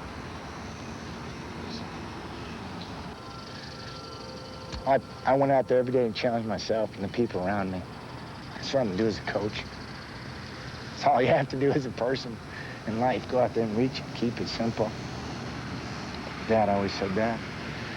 Keep it simple, son. When you lay down at night, you know you've done your best, and tee it up again the next day. Your heart has to go out to Matt Dunnigan on this night. He told me earlier this summer that he still feels the effects of his concussion, still sees spots, and still has headaches. We wish him well. Matt Dunnigan's Tiger Cats are hurting tonight, too. They're down big, 22-3 to the Argos at the half. Back in Hamilton, it's all Argos at the half, 22-3 on a steamy night here in the Steel City. Well, earlier today in part 1 of our Labor Day doubleheader, the Eskimos took a beating in Alberta. They may have lost quarterback Danny McManus with a re-injured shoulder, and they lost big on the scoreboard, 27-14 to Calgary. Here's Steve Armitage with a report. If you're a fan of the Calgary Stampeders, it was indeed a classic here at McMahon Stadium this afternoon. The Stampeders over their hated rivals from up north, the Edmonton Eskimos, by a count of 27-14. And the big story for the Stampeders, their offense totally dominating the Eskimos in the first half, led by Jeff Garcia. Jeff, it was the kind of afternoon that all quarterbacks enjoy. Well, in the first half, I thought we did some great things offensively. We really controlled the ball on the line of scrimmage. We were able to run the ball well and therefore open up some passing lanes. And I thought in the first half we executed well. Second half we had a drop-off, but our defense really rose to the occasion. They played a great game today. Speaking of running, Jeff, you did that exceptionally well, especially in the first half. Well, at times they're going to open up some lanes and they're going to allow me to run, and I'm going to take advantage of it. If I can get positive yardage, then go for it. Was it just a case of you taking what the Eskimos defense gave you? Well, at times you have to do that. They play very soundly defensively. They do a great job of playing their defense, and you know they're not easy to move the ball on. You have to take advantage of the little opportunities you get sometimes, and sometimes you just have to dink the ball off and allow your guys to run with it, and we were able to do that at times. Jeff, you're right back in the hunt. That's right. We need to keep pressing forward. The Calgary Stampeders with a big win over the Edmonton Eskimos here at McMahon Stadium this afternoon, 27-14 to even their record at 5-5 on the season. We can also tell you that Eskimo defensive back Derek Beatty, who was taken to hospital by ambulance late in the game, has been released from hospital and flew home in good condition with the Eskimos. Here at Hamilton in the nightcap of our doubleheader, Mike Pinball Clemens with one of 3 TDs in a big Argo first half. Back at Ivor Wynn, just about set for the second half. 22-3, the Argos lead the Tiger Cats. In their last start, Doug Flutie threw 3 interceptions in the first half against Saskatchewan. This time, it's 3 touchdown passes. They exploded in the second quarter, Chris, with 3 touchdown passes, and you see the passing yardage reflected there. And Darryl Mitchell was his guy on the first one after a play action fake. Mitchell gets in behind coverage, and here's a blown coverage, and this is something that this Hamilton defense couldn't afford to do, and Flutie's going to seize the opportunity. You see the 2 defensive backs running to catch up with Darryl Mitchell. He scores once again, and if you're going to play man coverage, you know Doug Flutie is going to look for Pinball Clemens, and here he sticks another one in the end zone. 3 second quarter touchdowns. And the last one coming at 14:40 of the second quarter, so a late drive by Flutie, and the Hamilton Tiger Cats in a huge hole at home. And they told us Doug Flutie, for the first time maybe all season long, is healthy, and so were his first half statistics. Boy, he didn't miss many. I mean, he 3 misses there, and that's what makes him so good. Is his completion percentage coming into the game tonight was 66%. Anthony played a pretty good first half. He had some good numbers, and he was replaced near the end of the first half by Ricky Foggy. I think you'll see Calvillo back in the ball game and try to get something going. Foggy heading to the bench, and so it looks like it will be Calvillo to start the second half. Mike Saunders has dropped deep, but Pinball Clemens accepts the kickoff to get this second half underway. And look at Clemens once again, productive yardage on a return to the 37-yard line. The Argos will be in business. Cooper Harris again led the surge downfield for Hamilton. 28 yards on that return by Clemens. Well, you're almost better off if Pinball doesn't take it back on you. If you make the tackle, then you've done your job on special teams. Now Doug Flutie, who comes in red hot, 15-18 in the first half. He now will try to get something going immediately. Drop the ball off, get himself a completion early in the second half, get himself back into the flow. Only one 400-yard passing game for Flutie in the first half of the season. Well, teams have really played off against this Toronto team and only rushed 3 people as they're doing here. Here's Flutie over the head of Saunders. Well, that's what happens. You come in from halftime, come back out on the field from halftime, and you're back into game mode. You might pull the string a little bit, meaning you don't follow through, and that'll let that ball ride high, and that's what he did there. Had Saunders in the seam. And immediately pointed to himself as the guilty party on the play, but just his 4th incompletion of the game. Doug was saying before the game that he expected, again, Hamilton to drop all those people back. Not much of a pass rush. He said it worked the last time they played for Hamilton, but he said, I'm a lot more mobile now. I can make things happen. 2nd and 10, and there's Mazzotti. First down yardage, and Mazzotti drilled down at midfield by the safety, Aaron Ruffin, who went out of the game late in the first half with a nick. Toronto has had to play against this style of defense so much throughout the season. Once Hamilton was successful with it early in the season, Saskatchewan jumped on the bandwagon. Hamilton came back with it again, so they've developed an offense to spread them out. 6 receivers, spread the defense out, find the creases. From the Hamilton side of midfield, first down. Flutie, make that shovel pass, he's in trouble, but gets away from Whitehead. And now looks deep, wide open was Kerwin, and coming back and getting the flag on the play was Kenny Wilhite. And Willie Whitehead Lament's the one that got away. Well, Doug's pounding on his chest saying that's my fault. Kerwin had got in behind the coverage, and Doug threw what us quarterbacks hate to refer to as a duck. It went end over end and just had nothing on it. And Kenny Wilhite never picked up the ball, and so subsequently pass interference on 26 for Hamilton. So the ball has been marked at the 11-yard line.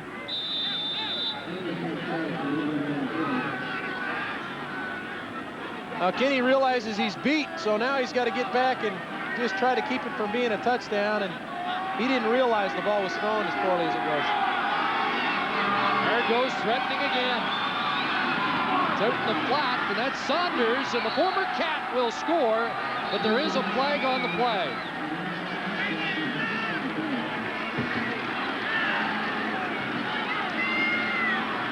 And this one's coming back.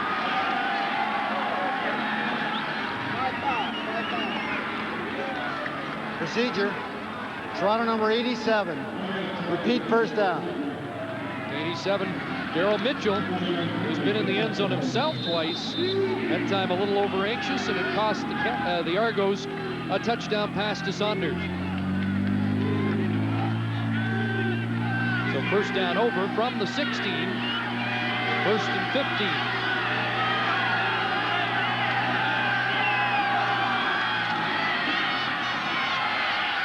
Steps up, signaling, and now throwing into the end zone to the corner, touchdown.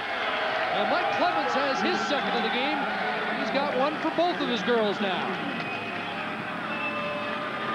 And Pinball makes this play because Doug breaks the pocket and scrambles. Pinball was about 15 yards deep in the end zone. He scrambles back to the front pylon, and Doug sees, you see Doug peering over here a little bit. He knows he's got Pinball over there. Only a 3-man rush, so not a lot of pressure. Now he's going to put pressure on the defense by running. Waving his finger around, but Pinball comes back to him right at the pylon. And Eric Carter's way too soft. There was nobody else over there. Eric lost sight of where Pinball was. Whenever your quarterback scrambles out of the pocket, you come back and help him. Pinball's been doing that for a long time. So a couple for Mitchell, and a couple of touchdown passes to Clemens. And flags fly as Vanderjagt puts the convert through.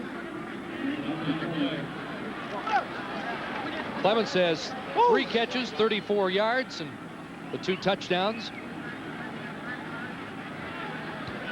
Procedure, Toronto number 56. I love it. Chad Folk. Love it. CFL. Way to go. That's all. You can go now. That's it. Cut. That's your cue, Dave.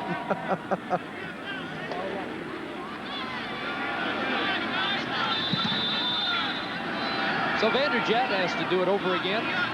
5 yards further back. Hasn't been a missed convert yet this year, and Vanderjagt continues the streak. And the Argos are streaking here in Hamilton. Want to get to the hometown and hated rivals.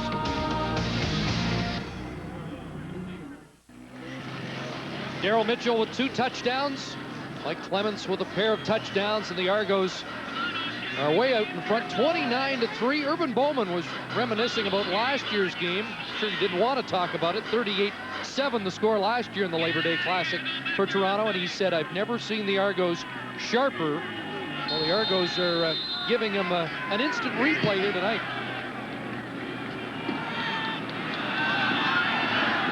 Here's Aaron Ruffin trying to get outside. Donald Smith with a nice tackle, and Ruffin upended. 17-yard return.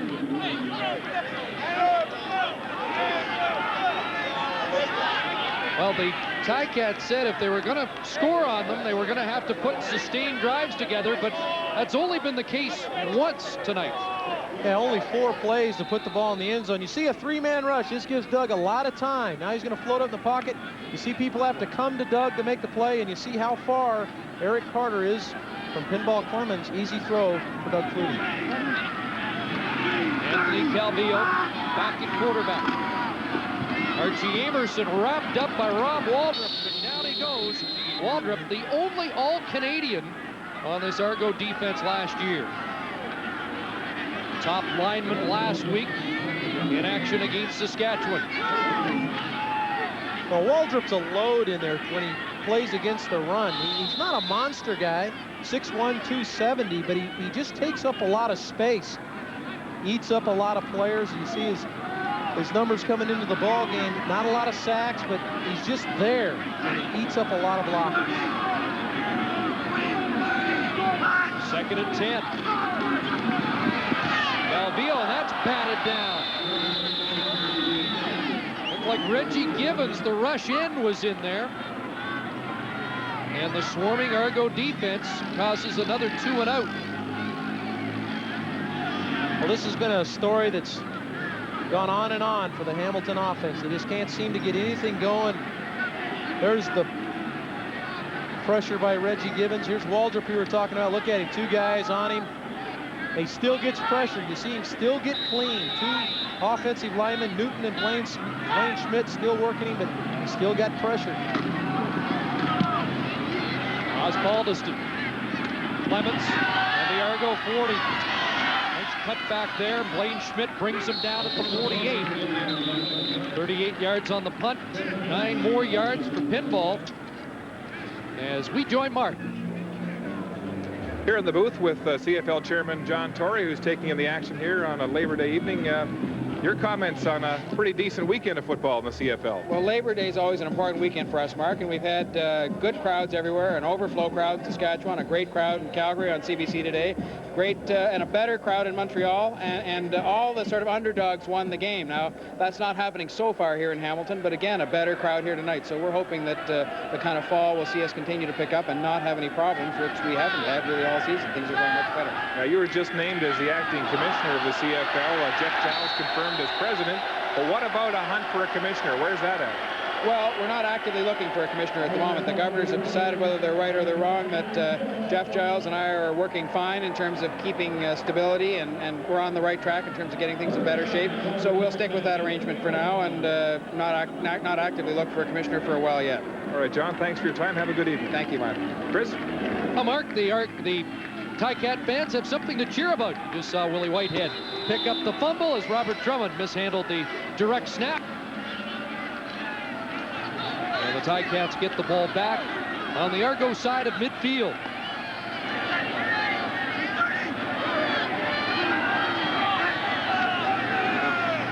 Calvillo looking for Winfield. Donald Smith there. And an incompletion, and Winfield may have come up lame.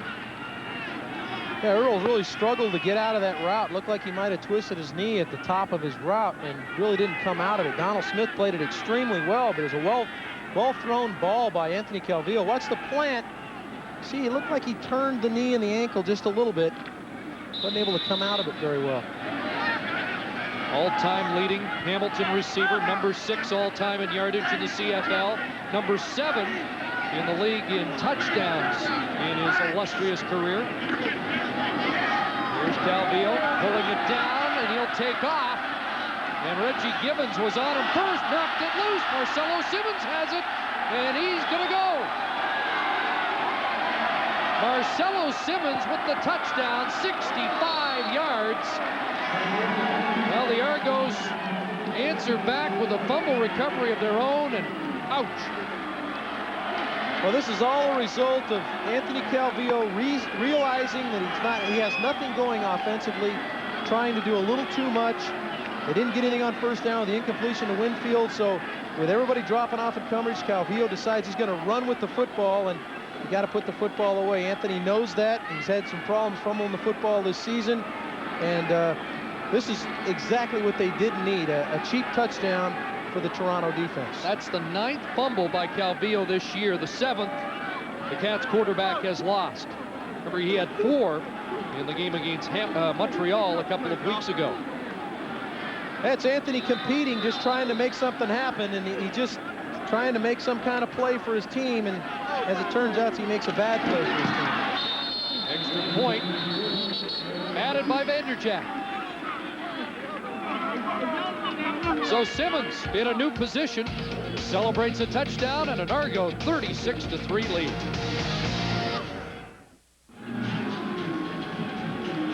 There's Lester Smith, the safety, and he was involved in the play, helping jar the ball loose into the hands of Marcelo Simmons for the 65-yard touchdown. Well, Lester Smith is coming on what they call a zone blitz. It means he's coming to his free safety spot, and you watch him come in from behind and rake the ball out right there. Marcelo Simmons gets the Sunday hop, or the Monday hop in this case, for a touchdown. Here's Willie Brown, the rookie. And not much there for Brown. He's down at the 30-yard line. Like Adrian Smith might have been shaken up on the play for Toronto. Well, Dave Archer, we look at an Argo defense that has completely foiled the Hamilton Tiger Cats since the opening drive. How would you attack a defense that leads in that many categories and has been so good? Well, I had the misfortune of having to face these guys 3 times last year, and we struggled against them. But we had a chance to beat them in Toronto last year when I was with Ottawa, and it was because we were extremely successful on first down. I don't think they're overly good man cover people. When you get a second and medium situation, and I mean 6, 5, 4 yards to convert and move the chains, that means they got to play some man coverage, and I don't think they're overly great playing man coverage. I think the 2 corners are Donald Smith and Adrian Smith, but the 2 halves probably aren't as good at cover people. Matt DeBuck is the injured Argonaut, backup running back who sees action on special teams. And I know this was a fear Eric Tillman had prior to the game when I talked to him about losing Canadian players at this time or any time of the year. It's extremely difficult to replace Canadians.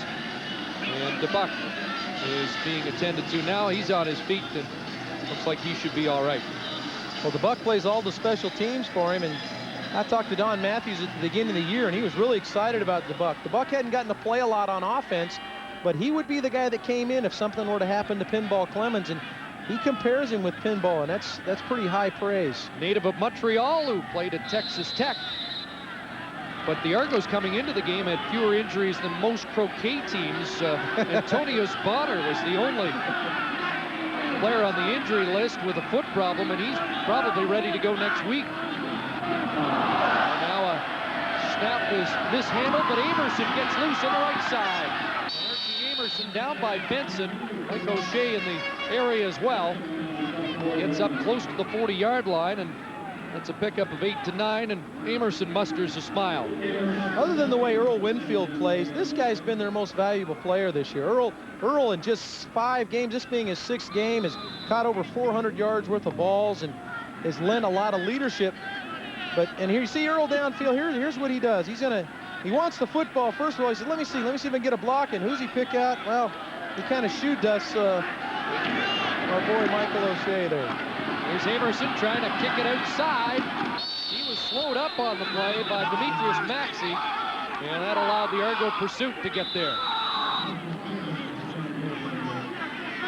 But Archie Amerson really is a solid player for this team. He's a young guy, and I think he can develop into a big-time player. I think that they're going to find that they're going to be able to do the same things with Amerson that BC's doing with Al Shipman. Move him as a receiver, let him run the football. He's got a lot of skills. I think he's destined for some stardom in this league. So 1-8 team not having the good fortune that the other 1-8 team had yesterday. Both the Winnipeg Blue Bombers going into oversold Taylor Field, and Jeff Reinbold enjoying his 2nd win. And we were talking about this yesterday.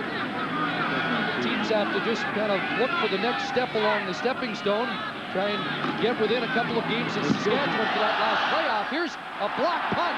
And don't look now, but it's getting worse. Adrian Smith is into the end zone.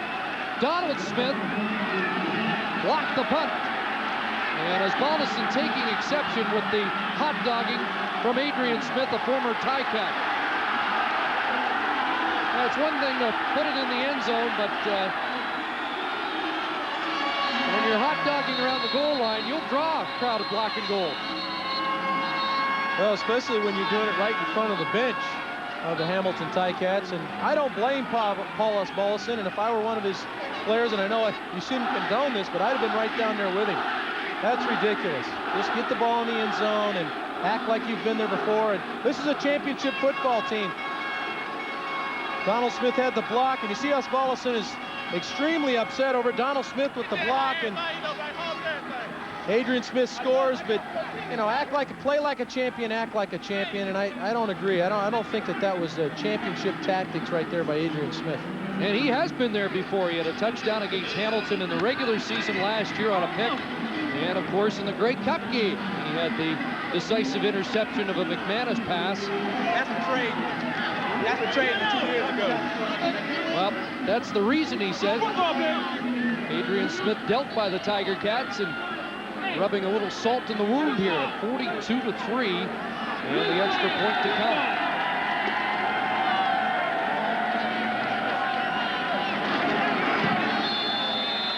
43-3. You got the block. That's for him. That's my brother right there, baby. That's my brother. Thank you, baby. Well, Adrian's talking about being traded 2 years ago. If he hadn't been traded, and right there is the guy that's going to come through and block it. That's Donald Smith. And he is untouched. Johnny Harris gets picked up by the up back, and Donald lays out. Boy, it's a super block. Super block, and you see here's the hot dogging that Paul Asbaldiston took exception to, and you know he complains about getting traded 2 years ago. Well, he wouldn't be wearing a Grey Cup ring if he hadn't gotten traded 2 years ago, so maybe he owes him a little bit of thanks.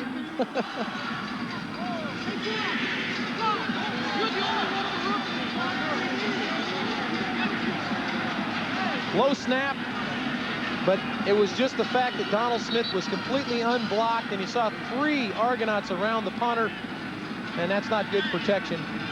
Results in the bad play for the special teams for Herb Bowman and his crew.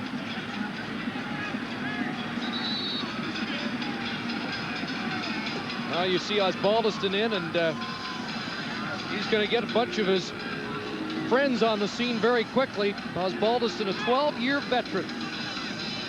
And he's still steamed. I think he's more steamed about Smith than the punt block, but it's been that kind of night for the Ticats. Well, Adrian Smith is a real good corner, one of the better corners in this league, and he's a solid player, comes to play every night, but I don't think that when he looks at that, he'll realize he's playing like a champion. Here's Aaron Ruffin. Ruffin cuts it back. And Ruffin with a determined run up to the 35-yard line. Now the Ticats will play for next week and play for some pride. They talk about pride. Aaron Ruffin has a tremendous amount of pride. He was really jacked up before this game, the starting free safety and kickoff return man. And you see there's not a lot going on for Aaron Ruffin. You see he's running side to side. You'd like to go north and south as a kicker, and finally says, okay, I'm going to make something happen north and south right here. And he does. Got another 15 yards for his team. These two teams will meet again in 2 weeks' time at Skydome, the 4th and final meeting. Here's Ashande Smith trying to get outside. Shook one tackle, and now he's forced out of bounds by Reggie Givens. And what speed Givens has from the rush end position. Well, that's what Don Matthews wanted to do with this defense, build speed. Reggie Givens is one of those guys. In fact, Reggie has made a couple guys on this team expendable. Don Matthews went out and tried to find people who would upgrade his defense. This is the Grey Cup champion, folks, and he went out and found a couple other people to upgrade this defense. And like we said, they're #1 in 15 of the 25 categories. 5 yards for Smith. It's 2nd and 5.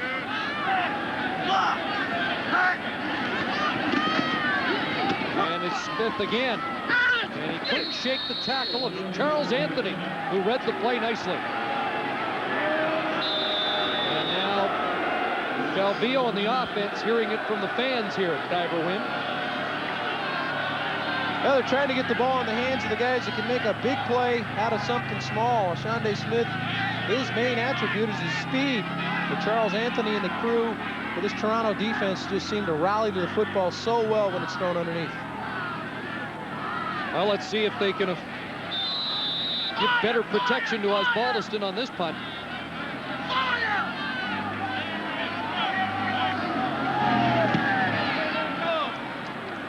And Clements driven back to his 18. Mike Clements ran into his own man, flag down. And Clements is upended at the 34-yard line.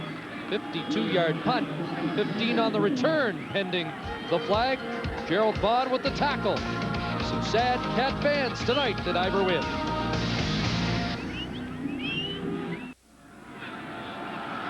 All right, here's offensive coordinator John Jenkins, defensive coordinator Bill Bradley, and they're in charge of the X's and O's. One has the X's, Bill Bradley, the other one has the O's, John Jenkins, but I think Doug Flutie has more of the O's on this offense. It's been like playing tic-tac-toe for the Argos, hasn't it, tonight? 43-3. Flutie stays in the game. Gets it off to Drummond. Robert Drummond on the move up to the 35. And a first down for the Argonauts. Well, just when you thought you'd seen everything from this offense, as Eric Carter is down, the all-pro corner for Hamilton. Got a little knee twist there. But just when you think you've seen everything from this defense, they come up with a little hitch screen to Robert Drummond as Eric is not able to get off the field. But they're just so diverse on offense. They have so much versatility with the two backs, Clemens and Drummond, and they just come at you from so many different angles. And at this point, this defense is worn out. They've been shell-shocked a little bit, so it's difficult for them to come out and play every drive as hard as they played early in the ballgame. Mentioned that Winnipeg win yesterday, and our congratulations to the Bombers and Jeff Reinbold, but just watching this might bring the Bombers back down to earth, because they're next on the Argos agenda next Sunday. We'll have it for you on CBC. Well, Ticats will regroup and play at home. They got the ankle. Calvin Tiggle rolling over the tackle. Got the ankle of Eric Carter. He goes down. Looks like he's reaching for the knee, so he might have got the knee on the play. Getting back to Jeff Reinbold and his crew, if I know his attitude, and I think I do, he's going to relish the fact that this team is coming in on a high note in Toronto, and he's going to be excited about putting his defense on the field. And you know, he's in charge of that special teams crew, and Dexter Dawson had the 90-yard punt return for a touchdown yesterday. Dexter Dawson will be a factor in that ball game, as pinball is in this game on return. So it's going to be fun to watch those two little guys mix it up. So Eric Carter, one of the premier corners in the CFL, hobbling to the sidelines. Aaron Ruffin, the safety, will move out to Carter's spot, and that'll bring Rob Hitchcock back into the game as the safety.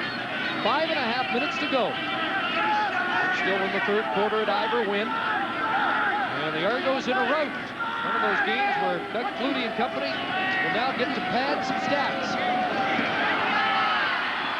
Flutie throwing it wide side, and it drops incomplete. Intended for Mazzotti.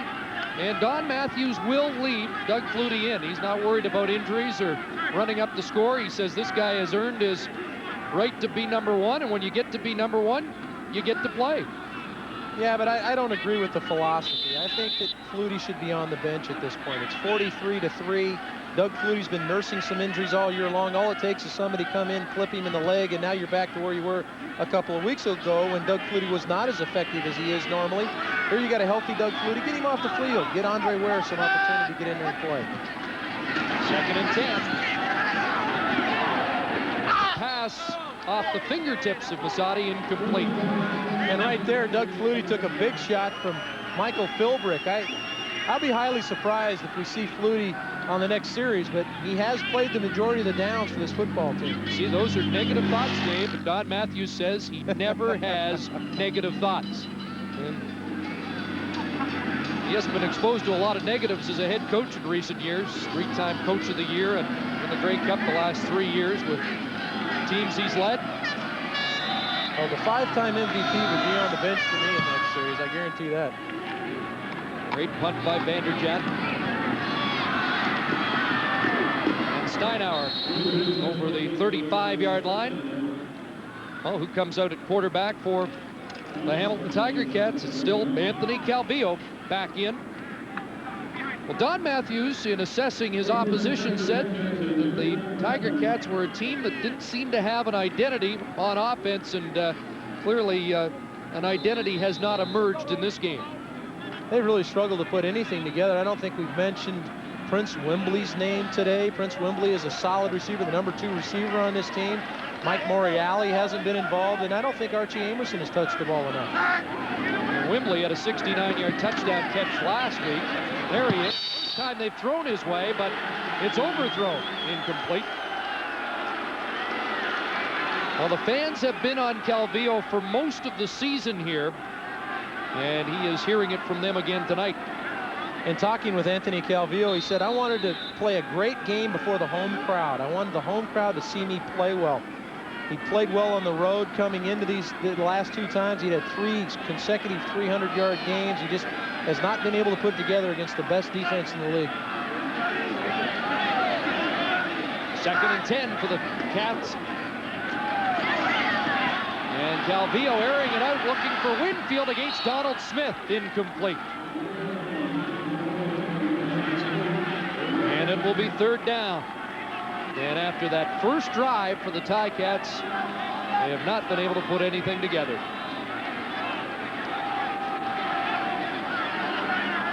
Well, Donald Smith has done a great job out on the corner all day long today, not to mention the punt block that resulted in a touchdown. But he's just running stride for stride here, and this has been a great play over the years for the Ticats. Just hang the ball up and let Winfield get it. Anthony's throwing the ball a little bit too far downfield. Let Winfield go up and try to climb Donald Smith to make the play, and Smith's still down, I believe, over there after the contact. He missed 4 weeks with a broken arm earlier this year. He's a big guy, though, 6 feet, 190, has good speed, and of the 2 corners, he's the gambler of the 2. If he's going to jump a hitch route or come up and try to steal an out route, he's the corner that'll do it. Adrian Smith hangs back a little bit more and plays a little softer, although he's a solid player. Donald Smith is the guy you got to worry about because he's the guy that kind of comes up and makes the plays, and saw him make the play on special teams. There's a former Argo, Mike Campbell. And Calvillo now on the sideline. 3rd down, and Osbaldiston's in. Lock it up over there!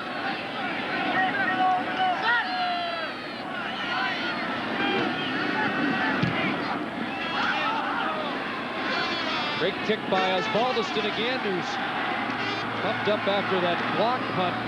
And pinball, a nifty little move right down along the line. Well, another tough night for Anthony Calvillo, who talked about the problems he's had this year, and hearing it from the fans in Hamilton.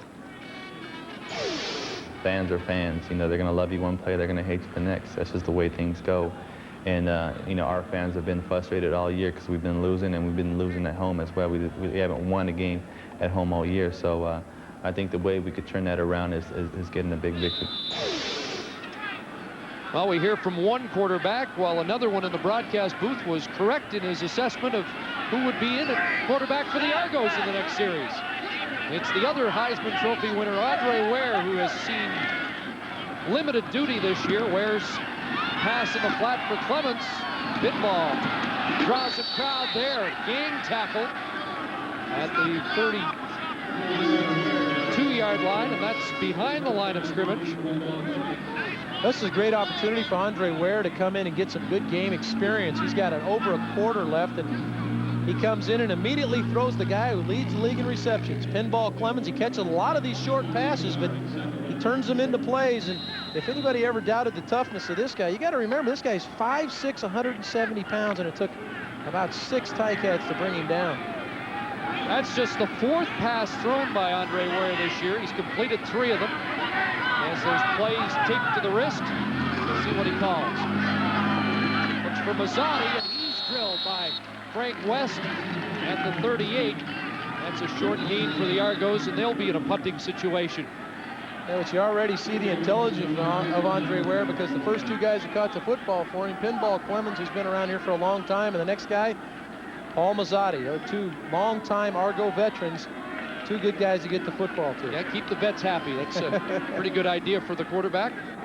2:19 to play. A long 3rd quarter and a long evening for the hometown guys.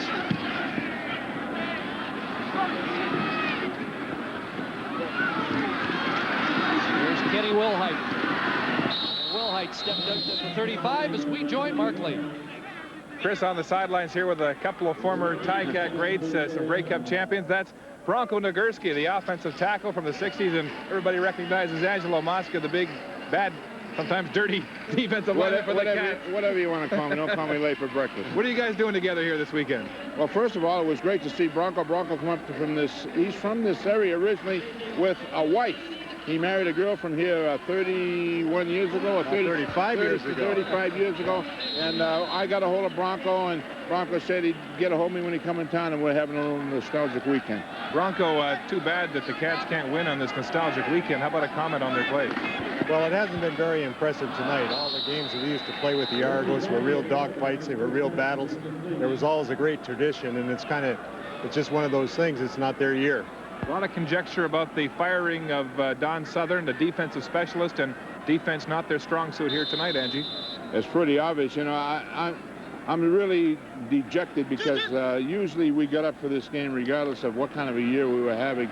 And I don't think there's enough people working hard enough to make this game into a football game. They got a great crowd here tonight, some 18,000 and 19,000 people. And I think without the trigger guy, remember last year, 4-1, done again after 5 games, and now we don't really have a quarterback.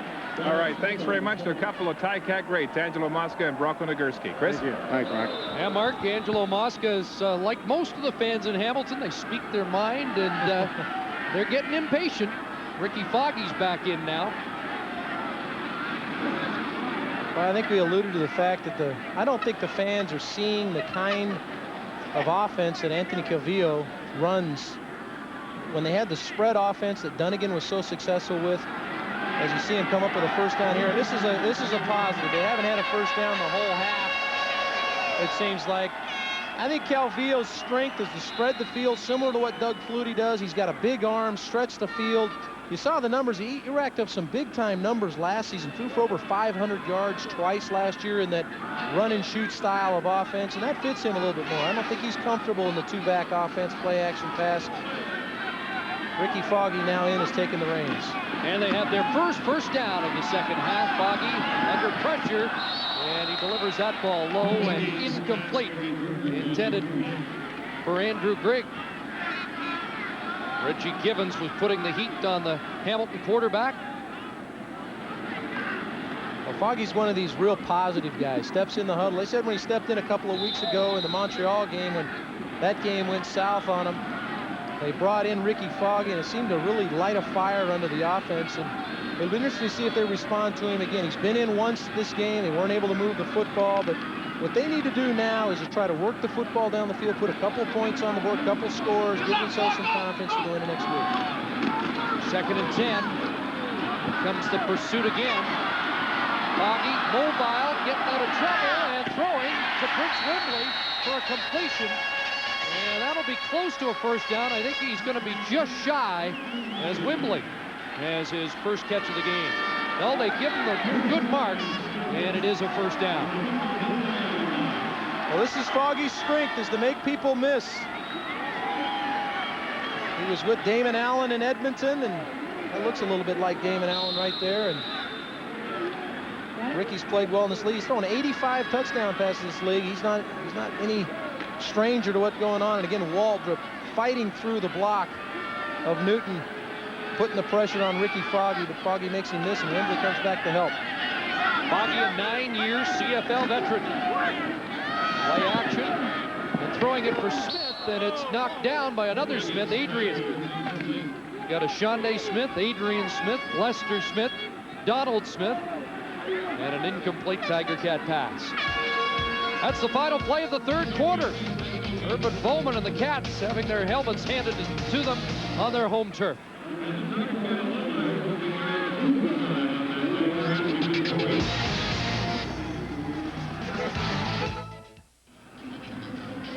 Mike Clemens has a couple of touchdown catches in the onslaught, 196 total yards. With your host, Mike Kimball. Please follow me. Beautiful guys. Big guys on TV. Say hello, all the big guys. Hi. Hi, Sam. How you doing? Stephanie, I love you, Stephanie. Emily, Shot, Susan. Hey, everybody. He's going to have everybody on before it's over. Well, since the second quarter, Toronto has dominated the game offensively. They average 400 yards a game, and they're well on their way to doing that again tonight. You see, the time of possession is in the favor of the Ticats. That's what they needed. They just gave up too many big plays on defense. See, Clemens is a smart veteran. Get the O-lineman on TV, and then he doesn't have to take him out for dinner. It'd be a lot more expensive. Here's Ricky Foggy, 2nd and 10, and in trouble. Gets away from the initial pressure, and now has Ken Abraire. A catch for Abraire, a 92 top Canadian finalist. Well, Andrew Stewart's got his helmet kicked back on his head, and he's a little winded. You see him whiff right there on Ricky Foggy, and this is what Foggy can do. Runs around him. If you're only going to rush 3 people after him, he's going to run around until somebody comes open. This is kind of what Doug Flutie's been doing tonight a little bit.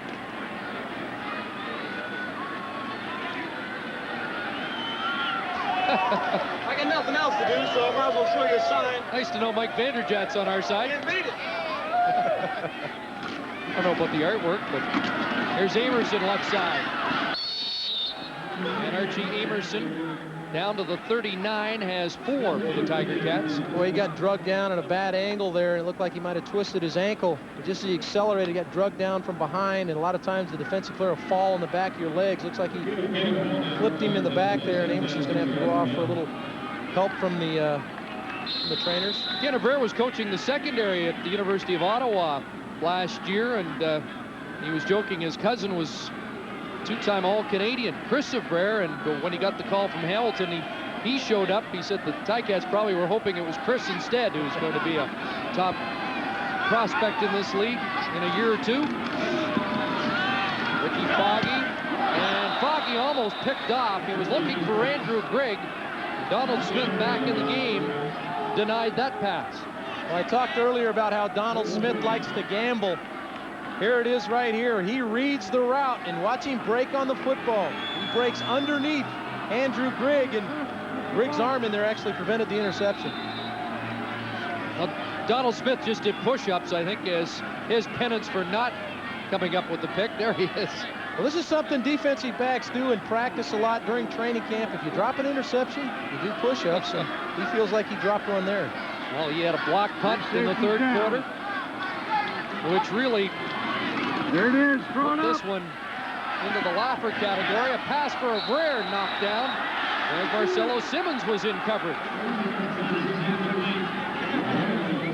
Now, Ricky was late with the throw. It allowed Marcelo Simmons to get back over on Ken Abraire, and he had a chance to make a nice catch. You see Ricky banging on himself there. He should have made, he knows he should have made the throw earlier. You see Abraire's open early. Now the throw's behind him and underneath, and Simmons comes in and makes the play. And that was a 3rd down gamble by the Tiger Cats. They turn it over on downs. Simmons with a touchdown tonight on the fumble recovery. 4 Tiger Cat turnovers. But just about every category has weighted heavily in the Argos side. Drummond battling for a couple. You know, they've done all this without Robert Drummond being a dominant force tonight. Certainly not like he was in the final regular season game last year when he scored 4 times, or in the first half of the Montreal game this year when he scored 4 touchdowns. We were all reaching for the record books that night at Skydome when he had 4 majors in the first half. 2nd down and 7. Andre Ware skips that pass to Drummond, and it will be 3rd down. Well, Philbrick got a nice lick on Andre Ware there. I'm sure that makes him feel a little bit better. And these are the reasons you don't have Doug Flutie in, because that defense is just going to come after you and put some licks on you. Philbrick, 3-man rush, makes one of the best linemen in this league missing, and Mike Kislak, and he buries the '89 Heisman Trophy winner. Well, next week, Hamilton will entertain Montreal. Vanderjagt got the punt away. Steinauer trying to get outside, and Argo pursuit is relentless. 11:36 to go here. Young and old, and I don't think anybody's enjoying this one in Hamilton.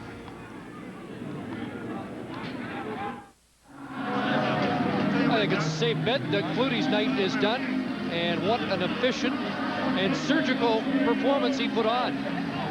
Efficient is exactly the number. 75% completion, 270 yards, and 4 touchdowns. That doesn't get any better than that.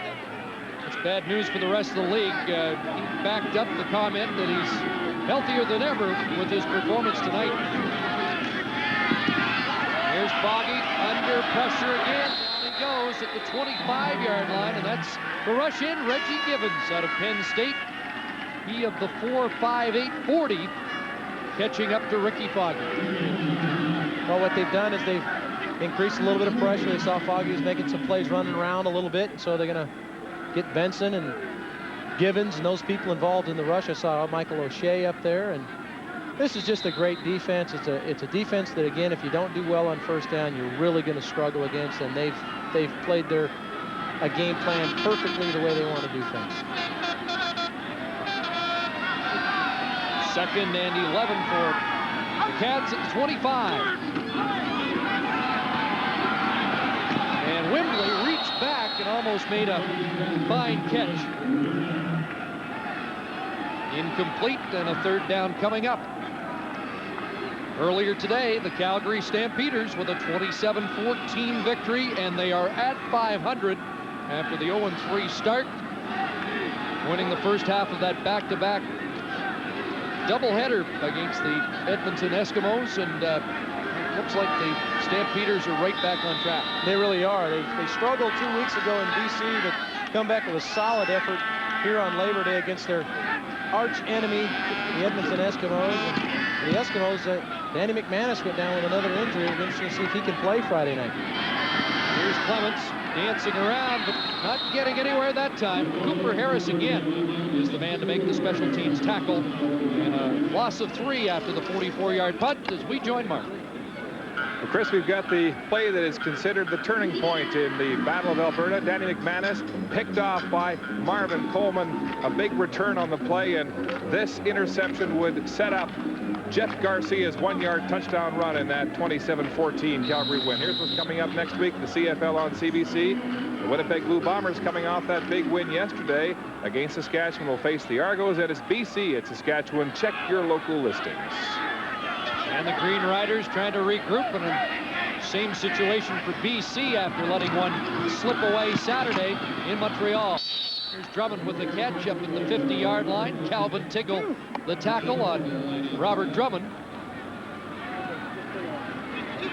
Well, Jeff Reinbold, you know, is really relishing the fact, and I said this earlier about getting ready to play Toronto. I know he likes to play against the best, and he considers Don Matthews the best, and he likes to go head-to-head against Don Matthews, and he'll have that team ready to play. Bombers now within 2 games of Saskatchewan. In the race for the wild card, the standings were frozen today and the playoffs started. Even though Saskatchewan's last, they get in the East as a playoff team. Drummond almost bursting loose. He's into Hamilton territory at the 45. It just surprises me, Chris, the different wrinkles you see. Here's a play that Flutie never ran in the game while he was in, and here's Andre Ware in the game, and they run a screen, an inside screen pass to Drummond, and they pick up another big gain, and they just continue to come with different wrinkles. Don Matthews says that you put the players on the field, you give them a few tools, but you let the players go play, and they haven't missed a stride now. Andre Ware in there moving their offense. Down, Drummond, and a big defensive play by Michael Philbrick. Filled the hole that time. Playing on pride right now, Michael Philbrick. As Joe Moss looks on. And it'll be a tough day of films, I'm sure. It's going to be a difficult day of films. There's some good things on this film from this defense. They don't have a lot of things to point to offensively, and I think that they really need to look at what they're doing special teams-wise. This team has some good returners. They're not returning the football very well. Several areas to address. Again, it's a little deceiving the second half as far as the Hamilton defense is concerned. Here's Clements with a catch. And he's wrapped up and driven back by Frank West. But remember, 1 touchdown on the block punt, another on a fumble recovery for a touchdown. So the defense scored on once in the second half. Well, we saw the third quarter stats when Hamilton had the better of it in time of possession, and if you told me that this defense would have held Toronto to just 20 minutes in the first 3 quarters and they would have had the time of possession lead, I wouldn't have guessed the score to be like this. 2nd and 10. Andre Ware got the controls. And Ware behind Saunders as Ware was feeling the heat. So Willie Whitehead bearing down on Ware, forcing the incompletion.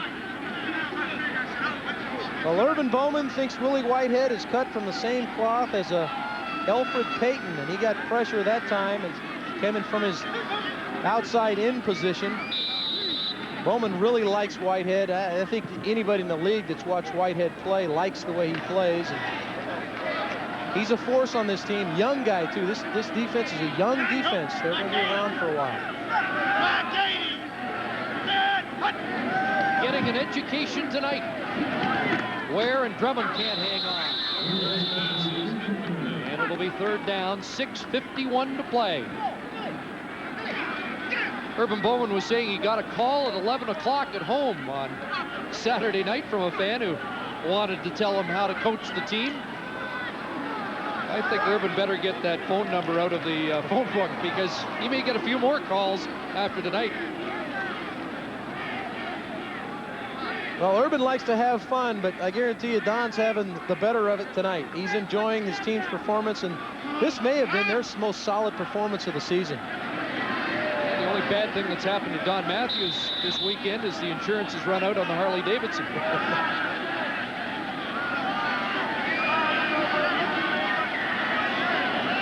Mike Vanderjagt into a tip, the 41-yarder, and that's been blocked. A block by the Hamilton Tiger Cats. Hitchcock up with the ball, and Doug Flutie made the tackle. How about that? Flutie upending Hitchcock. Vanderjagt has one rejected by the Tiger Cats.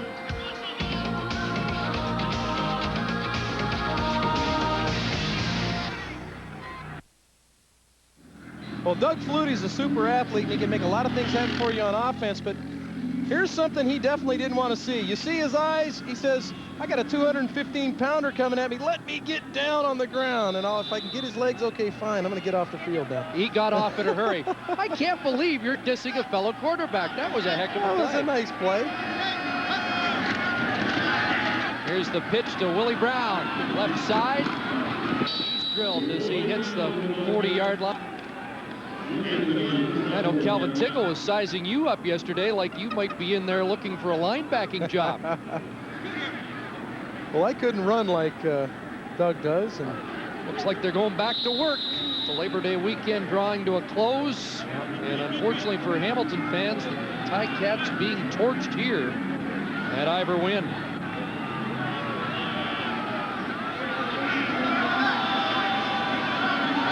Told you all weekend the Labor Day Classic is always a classic. I think Dave Archer is ready for a nail-biter here.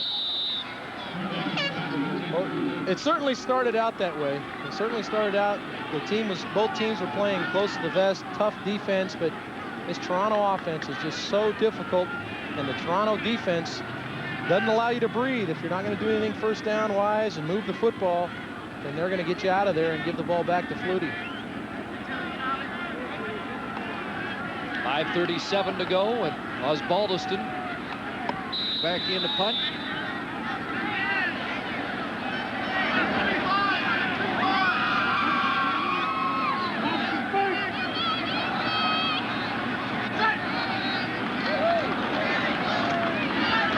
Chance for Clemens to add to his totals, although Osbaldiston angling that near the bench, picked up by Donald Smith, who gets the no yards call.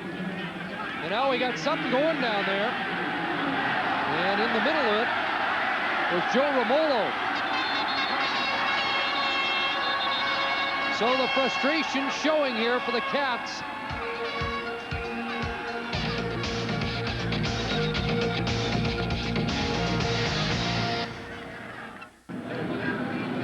There's rookie Joe Romolo, a Scarborough native, who made the tackle tried to strip the ball away from Donald Smith, and a crowd of Argos for his trouble. And Romolo gets 15 yards for roughing. And the Argonauts have the football at the Tiger Cat 41.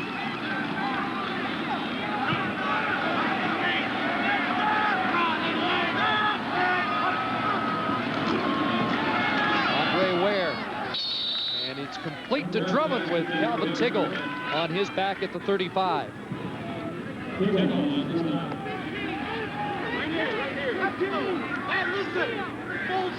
That's quite a race between Robert Drummond and Pringle and Montreal, between who's going to be the best back in this league. Pringle had a super day Saturday, rushed for 140 yards and a couple of touchdowns, made a couple of big plays late in that ball game to allow Montreal to win the game over BC 34-33, and Drummond's had a solid night again tonight for this ball club. He's the touchdown leader. We showed you the 4 TDs against Montreal, 13 on the year, but Drummond hasn't seen the end zone yet tonight. Second down, they give it back to Drummond, and he'll kick it outside, breaks one tackle, and Robert Drummond with a nice run down to the 25-yard line, and he'll move the yardsticks. And more flags down, and more heated exchanges. Mike Campbell's going to get flagged here, Chris, for a late hit. And he plays on the edge all the time, and he hit one of the offensive linemen in the back late. Major foul. Unnecessary roughness. Hamilton, number 98. First down. Argos' highest total this year, 46 points in a 46-8 rout of the Alouettes. That was the 4-touchdown game for Drummond. And they are now moving into scoring position again. And there are the numbers on the night. Well, this is the #1 ranked offense in the league. They average 400 yards a game, and they're closing in on that.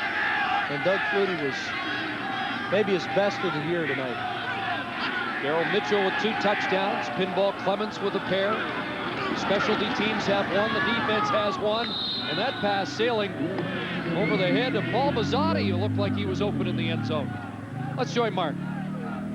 Well, Chris, I just paid a visit to Earl Winfield in the Ticat dressing room, or rather on the sideline here, and his left foot is all iced up now. He has a severe turf toe.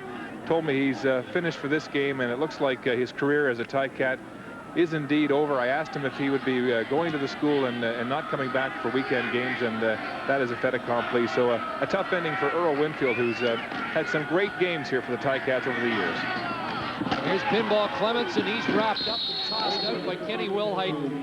I'll tell you what, he was one of my favorite players to watch in this league. Earl Winfield was a battler at the wide receiver position, but he had that balletic quality too. He was just a super athlete that made everything look so easy and fun to watch. And 11 great years, and as one of the great cats of all time and a potential Hall of Famer. Oh, I don't think there's any question he's a Hall of Famer, Chris, and his name will shortly be up on the Ring of Honor here on this stadium here at Ivor Wynn. One of the all-time great players, a super guy, and his leadership will be missed in this ball club when he leaves, but he's got commitments that take him into another life, and that's gonna be fun for him. He's excited about it too, and he's gonna do some great things down there. Vanderjagt to attempt a field goal here, and it's good. So the Argos have matched their season high with 46 points. This Vanderjagt attempt not blocked. There's Earl saying goodbye. Number love for you. Call me sometime. Come down, have dinner, donuts, coffee. Anything. There you go, an invite to go visit Earl after it's over. Thank you. Thank you for everything. Well, our producer, Mike Brannigan, thinks he's got a pretty hot internet page.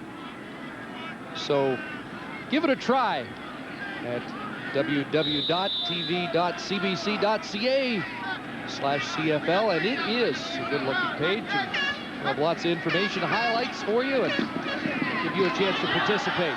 Ricky Foggy had the ball stripped away, but gets back on it as Reggie Givens came off the edge again.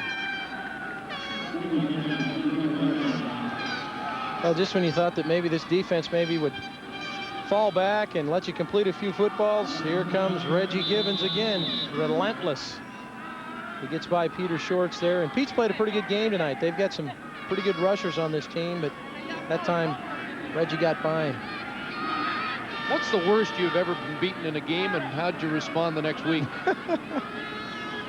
Well, I'll tell you, for the first 3 or 4 days, you didn't respond at all. You had a lot. There was a lot of numbness throughout your body, and I can't remember the worst beating you ever had. But it's not a fun thing, and certainly this might be one of those films that they might burn offensively. There's some good things to watch defensively, but offensively they just have really not been able to muster anything. And I don't know that there's a lot of value to this film for the offense of Hamilton, and it's just really a tough day, especially when you're one. We were in a similar situation last year in Ottawa, and of course at this time of the year last year we had that great outpouring of public support, and everybody rallied, and we were able to beat Montreal in Frank Clair Stadium there in Ottawa, and in front of 30,000 fans. So it was a little bit different feeling for us at that time, but this is a downer, and it's going to take real pros to step up and rally to play the last 8 games of the season for this team. And just a small core of veteran players.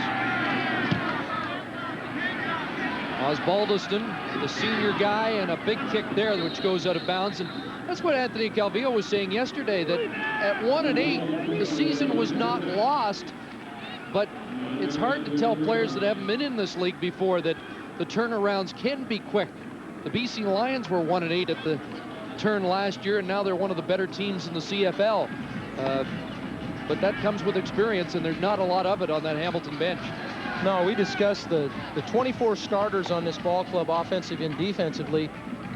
They only have about 3.9 years of experience, but if you remove the Mike Campbells and the Earl Winfields and the Paulus Balsons, those people off of that group, they only have 2 years of experience. So this is a group that's still learning how to play the CFL, and there's a lot of talent on that team down there. Drummond takes the handoff from Ware and is tripped up over the 40-yard line. Joe Montfort pulling Drummond down.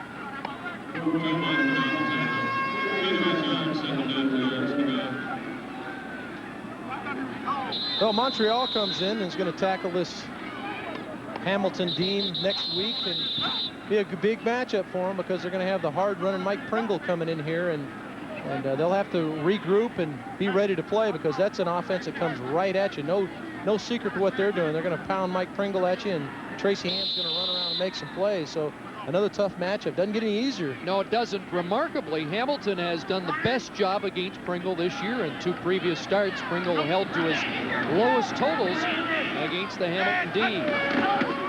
They're going to Drummond on every play, it seems now, and he's up to the 45, a first down for Robert Drummond. 80 yards for Drummond receiving tonight. And he now has 86 yards on the ground. So as the Argos are completing their books on tonight's game, they still might be looking for a 100-yard rushing game for Robert Drummond. You know, remarkably, this team with so many offensive weapons, they put up so many great numbers.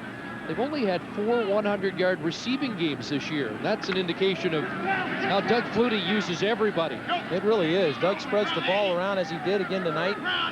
Mitchell was a monster factor tonight, so was Pinball, but you see Drummond getting his shots. Here's Andre Ware trying to sidestep a tackler and just got back to the line of scrimmage. Well, that's what's so impressive about this offense, and we talked about it when Andre Ware came in the game. I saw 2 or 3 plays that they hadn't even used while Doug was in the ball game. The versatility of their players and their offensive scheme makes it very difficult to defend this team, and if you're not getting any production on your offense, you have to match these guys with some scores. If you keep your defense on the field all night and certainly put them in situations, bad field position situations, you're going to pay the price. 2nd and 10 for the Argos. Ware flushed out. Willie Whitehead was on his back as he tried to deliver the pass. So Whitehead still breathing fire. Yeah, Willie Whitehead, he would make my all-CFL team at the halfway point. This guy just continues to come, and that's what Urban Bowman said about him. He says he does not take any plays off. He continues to fight and scrap, and it's 46-3 here at Ivor Wynn, but 92 is still coming, trying to rip the head off a quarterback. I don't think Auburn lost many games 46-3, did they? No. No, Jordan-Hare Stadium down there in Auburn didn't see many of these. Steinauer from inside his 15. Mike O'Shea leading the tacklers for the Argonauts. Well, we're down to the final 44 seconds. And mercifully, it'll be over for the hometown Tiger Cats, and their record will drop to 0-5 at home and 1-9 on the year. And the Argonauts were the best team in the league through 10 games at 8-2. That might be the most disappointing thing for Urban Bowman, is the fact that they haven't won a game here in front of the home fans at Ivor Wynn. I remember as a player coming in here, this is a difficult place to win. I only won one time here at Ivor Wynn, and that was late in the ball game. We came in here as Sacramento group and won a game late in the ball game. So this is a tough place to win. The fans are tough here, and they're right on top of you on the bench over there, and they're constantly nagging at you. So it's been tough for them not to win here at home. It's a great place to win when you are, because of the, I use the word loosely, the intimate confines here, because Hamilton fans are never in the intimate category, but they are passionate. Well, here are the standings after this game will go in the books, and the Argos with the best record in the league, but just staying one step ahead of those Alouettes. They have to play Montreal twice in the final 3 weeks of the season, and the final game is on CBC in the final weekend of and British Columbia trying to keep pace, and now have actually been helped out by the Calgary win. They lost against Montreal Saturday, so they just stay one game back. And like we said, Calgary sneaking up the ladder. I think that anybody that knows anything about the CFL knows that Wally Bono's crew is going to be in the hunt when it comes down to playoff time. 14 seconds to go. Lee Knight slow to get to his feet. Don Matthews now one win away from tying Frank Clair's CFL coaching record of 147 victories. He'll try and get even with Frank Clair next week in Winnipeg. Now, when Don Matthews passes Frank Clair, do they name a stadium after him? I would think he'd almost be obligated to name a stadium after him. He's coached extremely well in this league, and several Grey Cup wins. Seems like he's camped in the Grey Cup here the last several years. Well, he was right on the mark when he said, my guys were so ready, I gave them Saturday off. I didn't want them to leave it on the field. They certainly didn't tonight. A thorough thrashing of the Hamilton Tiger Cats in what is known as the Labor Day Classic, but was only a classic for one team tonight. All Toronto tonight, Chris, and it was Doug Flutie and Flutie football. That's what Matthews likes to call it, Flutie ball on both sides of the football, and he got it done tonight. 46-3, the final at Ivor Wynn.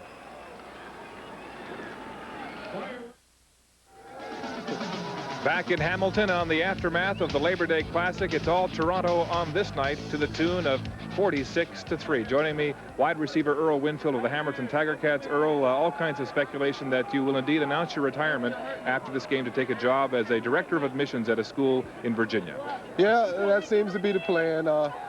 And that's what we anticipated when I first came back for the 6 or 7 games. And the time is over now, so we're expecting for me to go back to the school. A lot of great memories here. You hear the fans chanting your name. 11 seasons, more than 10,000 yards. You are the all-time receiver, and here's some highlights tonight. Well, you know, it's been a great city. It's been a great, fans are great. It's just been a great experience for me over the past 10, 11 years. This is home for me, and it will always be a close place to my heart. We heard from Matt Dunnigan earlier tonight in a feature saying how hard it was to leave football. What about you? It is very hard, especially now. I mean, I'm playing good. I'm having a lot of fun. I'm an older guy, but I'm having a lot of fun, and it's hard to leave the game, but, you know, there's life after football. There sure is life, and I understand you've got a great job ahead as a director of admissions at a Virginia military school. All the best, Earl. Thank you very much. And thank you for the memories. Earl Winfield, an outstanding wide receiver and a tribute to the CFL, playing perhaps his last game here in Hamilton. We're back right after this. Thanks a lot, man. Welcome back to Hamilton. The firework display, spectacular, perhaps the symbolic of the fireworks we saw on offense this evening from the Toronto Argonauts. And joining me here on the sidelines, one of the men who provided some spark here today, Mike Pinball Clemens, with 2 touchdowns. Mike, your comment on the game? I thought it was a great game defensively for us. They were the ones that really kept us in the ball game. I think the first quarter it was 3-0. I don't think we even scored in the first quarter, and they kept us in the ball game, kept us around, got the offense the ball back. And when you get Doug Flutie the ball, a lot of times you'll do it. There's your second touchdown here, Mike. Yeah, there's the man in his perfect form there, scrambling around, finding a place, and he makes it look easy. You guys look so awesome. You look invincible here today. You just had a baby girl, a new baby girl. This must be a great way to celebrate that. Yes, no doubt about it. And got a perfect little package, and my wife sent me that package on Thursday, and then Doug gave me another little package in the end zone there that I can take home to a little football for a touchdown. So it's nice. Well, you're peaking, and at mid-season, you're the best team in the country. Congratulations, Mike Clemens. Thank you so much, Mark. Appreciate it. It's a totally team effort. You're welcome. Mike Clemens and the Argos winning easily here on Labor Day, 46-3 over the Hamilton Tiger Cats here at Ivor Wynne Stadium.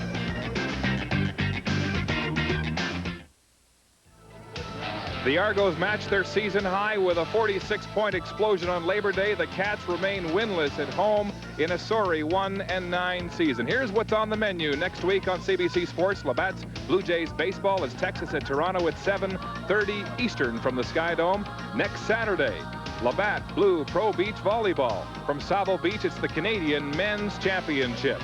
And then next Sunday, we're back. The CFL on CBC. It's Toronto at Winnipeg from Winnipeg Stadium and BC at Saskatchewan. Check your local listings for details. Here in Hamilton tonight, the Argos rule on Labor Day. Mike Pinball Clemens with a 2-touchdown performance, a classy champion, and there's another classy man headed in another direction into retirement after 11 seasons in the CFL. Thanks for watching.